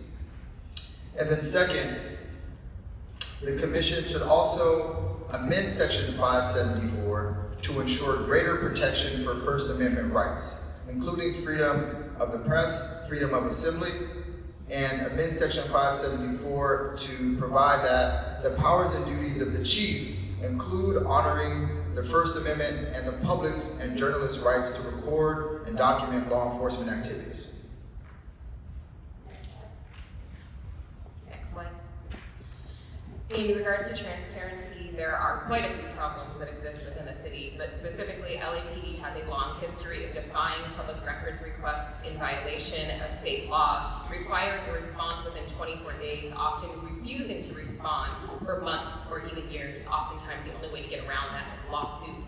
A perfect example of this is Stop LAPD Spying Coalition has to sue the LAPD in order to be able to get access to basic records that were requested and that were required by law. Additionally, records are often heavily redacted, meaning that when you get the records, there are names that are blacked out. There's detailed and pertinent information that is oftentimes removed, so we don't get the full story. We don't have all the information that we need. They also oftentimes do what we call record dumps, where that we ask for something and they literally do a record dump of 15,000 records for something that we requested in order to be able to obscure the truth and obscure what it is that we're looking for. Additionally, the ACLU and the Gale Law sued the LAPD in 2017 and 2019. LAPD agreed to change its policies and practices to address transparency issues. Some solutions that we're recommending, although it's not limited to this, is regarding Section 574. We suggest that there's an amendment to require the LAPD be transparent. And currently, LAPD is not actually even compliant with state law, but we aren't asking for the bare minimum. It's not just that they need to, yes, they need to comply with state law, but actually we as LA, as the city of Los Angeles, should be doing better. It should be demanding more from the LAPD. It should be demanding that they lead the way in transparency and that we are able to get full access to information that helps us to be able to actually hold them accountable and to make us all safer. Next slide. Thank you, Sheila. So once again, very grateful for the opportunity to present to the Personnel and Budget Committee. This is an extremely important public policy issue. Public safety is of the utmost importance, again, with the numerous events that we have coming down the pipeline in the near future, right? Billions of dollars are going to be pumped into LA, and it would be a grave injustice if billions of dollars are doubled down on law enforcement, which leads to more policing and punishment. We've seen the data, right? It doesn't produce the outcomes that Los Angeles people desire. Instead, it results in racially biased, harmful practices. It results in constitutional violations, and it infringes upon everyday people's rights. So this is just very problematic, and we urge the commission to move in the right direction by taking some concrete steps to move in the right direction. All right? So we need to end racially biased practices, limit pretextual stops, transform the way in which the police commission does its work, protect First Amendment rights, and increase transparency and allow everyday people to know what's going on when it comes to where their public dollars are going. And I'll say that this is just the tip of the iceberg once again. These are the recommendations that we were able to develop and co-create with other organizations like League of Women Voters, Ground Game in LA, and LA Forward within a short time frame. However, moving forward, and hopefully once we get to the full Charter Reform Commission, we'll be able to provide you with a more comprehensive and holistic package. But I think as a first step, these are some concrete solutions that respond to some of the things that you were asking about earlier, and we greatly appreciate your time. Additionally, we want to make it clear that other issues include surveillance, including biometrics, expanding council powers and oversight, making sure that lawsuits and settlements and judgments come out of the police budget and out of pensions versus out of the general fund, and making sure that the processes for police chief and executive removal are things that we can have within our power. And we also need to make it really clear that this commission exists because of the uprisings in 2020. It exists because of Black Death. And that is a high price to pay, as Bob Healy oftentimes reminds us. And so it would be absolutely unacceptable for this commission to not move forward with police reform that is meaningful and that keeps Angelino safe.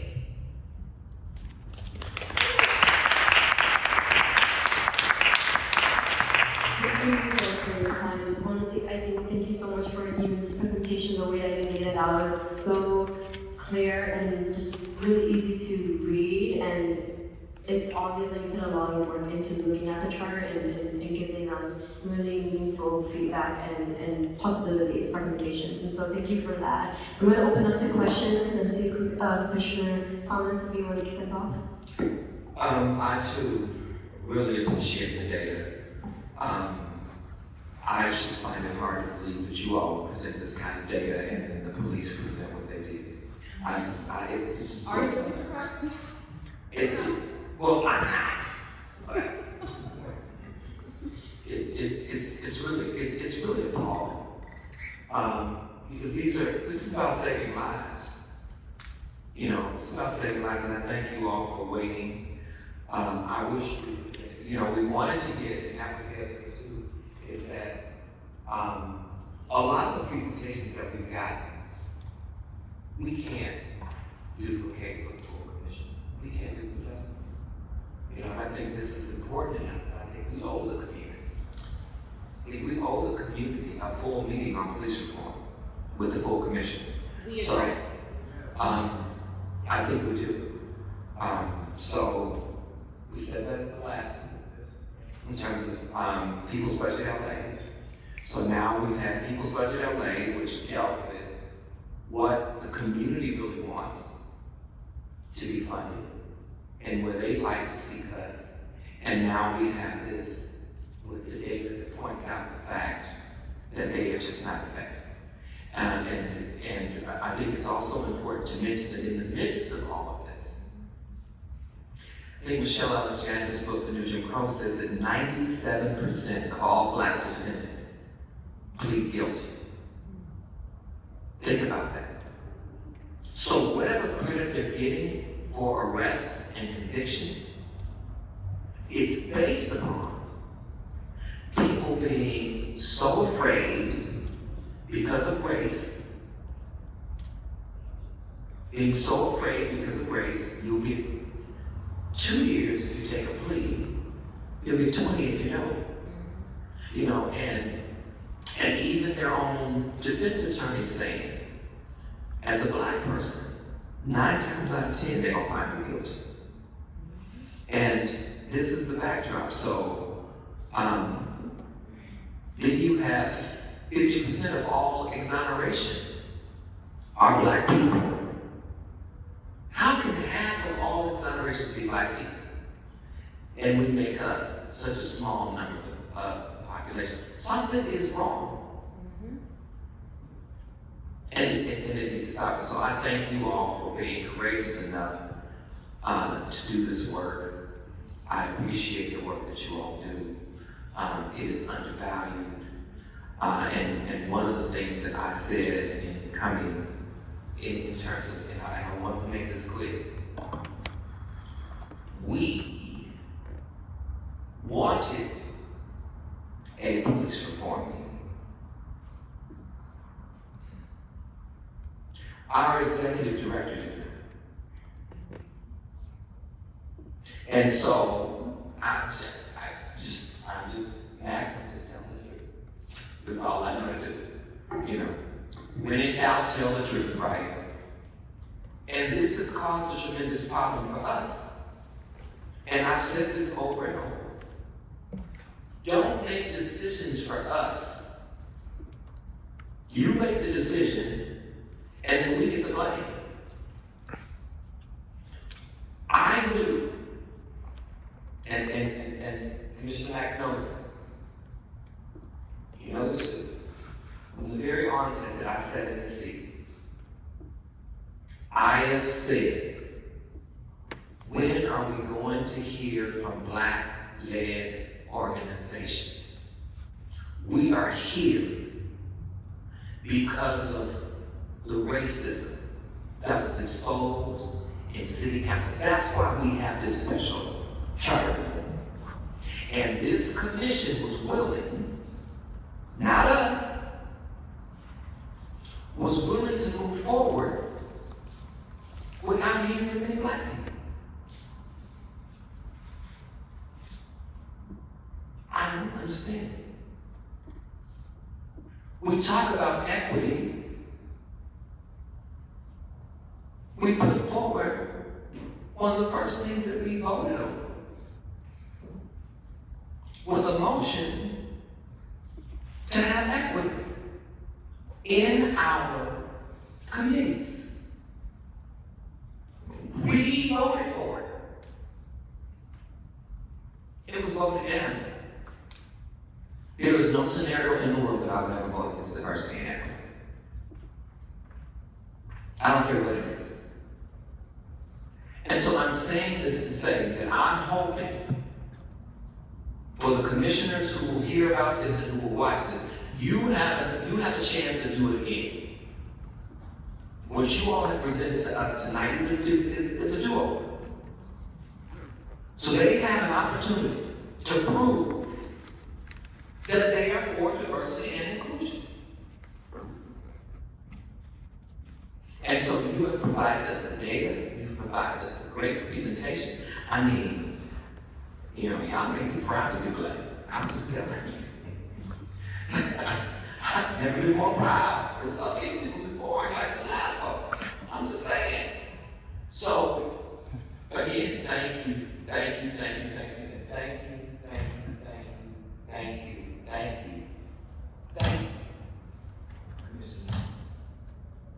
Because if it were not for you, this would be happening.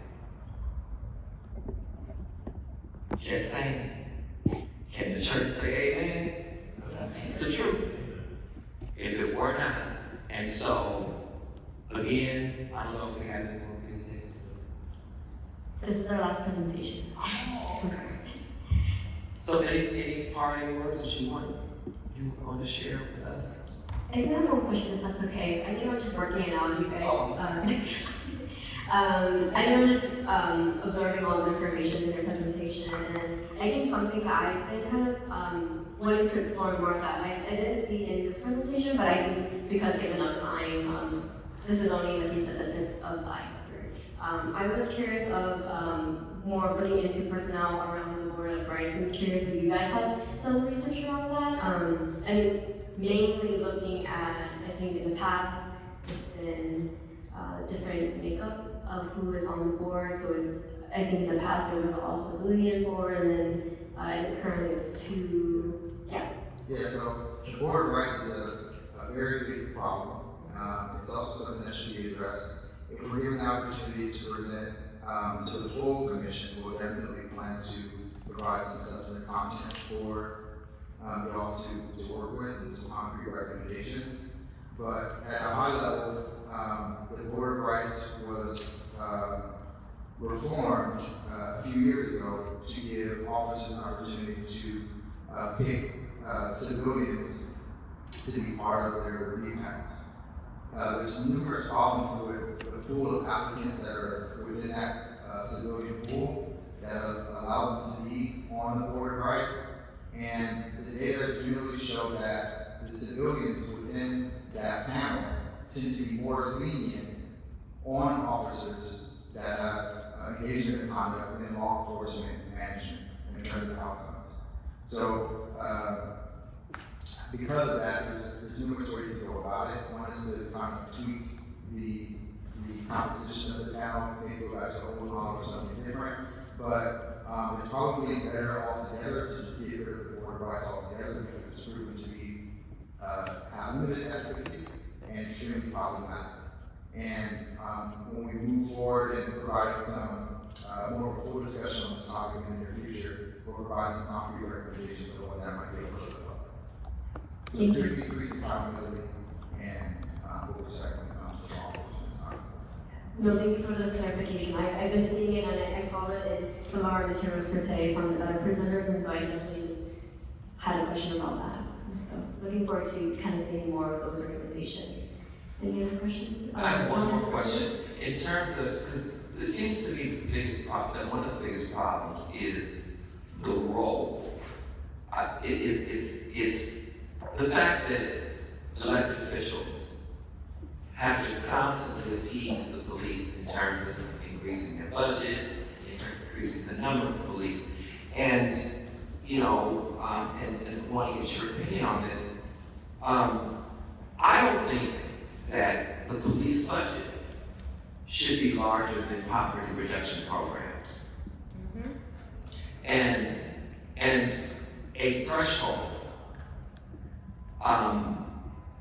regarding this is what you get, and if you choose to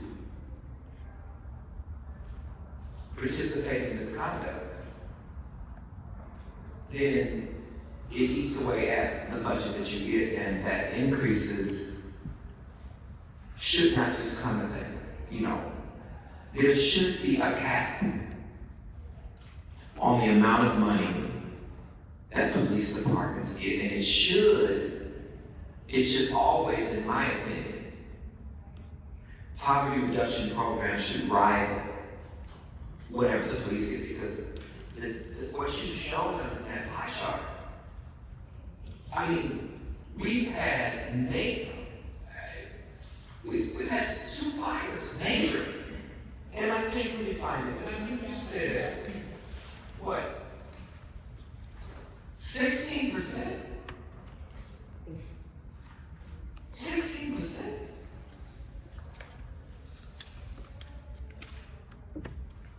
City attorney, let me take that for you. Sorry, math. Good thing to say that. What's 16%? General city purposes, 3%. I don't. Are the police worth 46% of the city's budget? This, something is skewed. And my view is, and as I've said, when we talk about corruption, because folks want to talk about corruption with regards to elected officials, corruption was the main topic on everything that we saw. But this is corruption. It's corruption that elected officials would give the police this money over and above what really ends crime, which is good jobs, good education, affordable housing, healthcare. And so also too, in terms of when you look at your data, Los Angeles has gone from 1 million people to about 328,000. No one's alarmed by that. And a lot of what you all have laid out are the reasons that's happening, especially with what the Black Worker Center has been saying. And so I would like to see, I would be interested in knowing per capita, because we know that there's 1,200 deaths a year, right? And we know that LAPD is up to, I think you said, how many? 40 shootings this year so far. 40 shootings. So 40 shootings. If you look at those numbers and you compare that there's only 328,000 black folks in the city, approximately. And then you look at the numbers of other folks in this city, and you compare the number of other folks and their deaths, I think it gives a much clearer picture. Are you following? Understand what I'm saying? You know, because there's a way that people can look at this data or want to try to look at this data and deduce, well, of course, you know, they're violent. As opposed to saying, wait a minute, there's only 328,000. I mean, that's about what is in my council district. And so this all makes this situation worse. So anyway, I'm done. I don't have any more questions. But thank you all again. I do have a response to your question here. Just pointing out that Hernandes also just asked the city council for more money for the police. And additionally, a perfect example of what you're talking about is investing in things like self-enforcement road infrastructure as opposed to having the police pull people over. We know that actually if we set up certain neighborhoods that are predominantly black neighborhoods like the suburbs, where they have self-enforcement road infrastructure that naturally slow down cars, that make sure that cars stop, that make sure that kids are safe when they're crossing the street, that we don't need police patrol in our neighborhoods to make sure that we're safe and we don't get hit by cars and that people aren't breaking the road laws, right? Additionally, if we put that in a really specific point, an example is that it costs roughly $60 to repair a pothole. Nationwide, potholes kill 600 people a year. And so if you just think about those things and the ways, and I'm specifically in that, right, because if you look at the pie chart and you look at how much money Public Works gets, which is who would be responsible for repairing that pothole, that they are significantly underfunded. If we also think about the fact that our streets are littered with trash and with sofas that aren't being picked up because sanitation workers aren't being funded and we have less sanitation workers.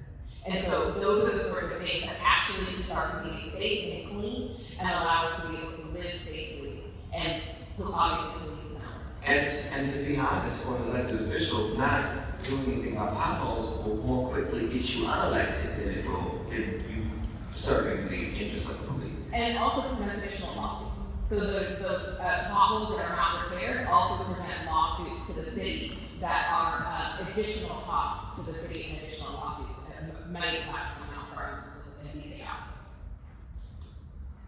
For the clarification and for the presentation, really appreciate your time and been waiting to the end to talk to us. Thank you. All right. Any final comments from commissioners? I'm ready to go. All right. So, if there's no further business, I would entertain a motion for us to receive and file for both this committee meeting, but also the one that we had last week on December 3rd. Is there a motion? I move that we do whatever you said. All right, and I said it, so we will receive and file the presentations for both last week and this week. And then that's it. I'm going to move a motion to adjourn this week's today's meeting. I just wanted to note we have another meeting of this committee next week on Tuesday. That's going to be in room 1010 at 4. And then we have a full commission meeting on this topic. That's going to be next Thursday back in this room at 4. And so just to... What is next Thursday? So yes, sir. So it's going to be December 16th is a committee meeting, and then December 18th is going to be a full commission meeting where we bring to them recommendations from staff report that staff prepares for us.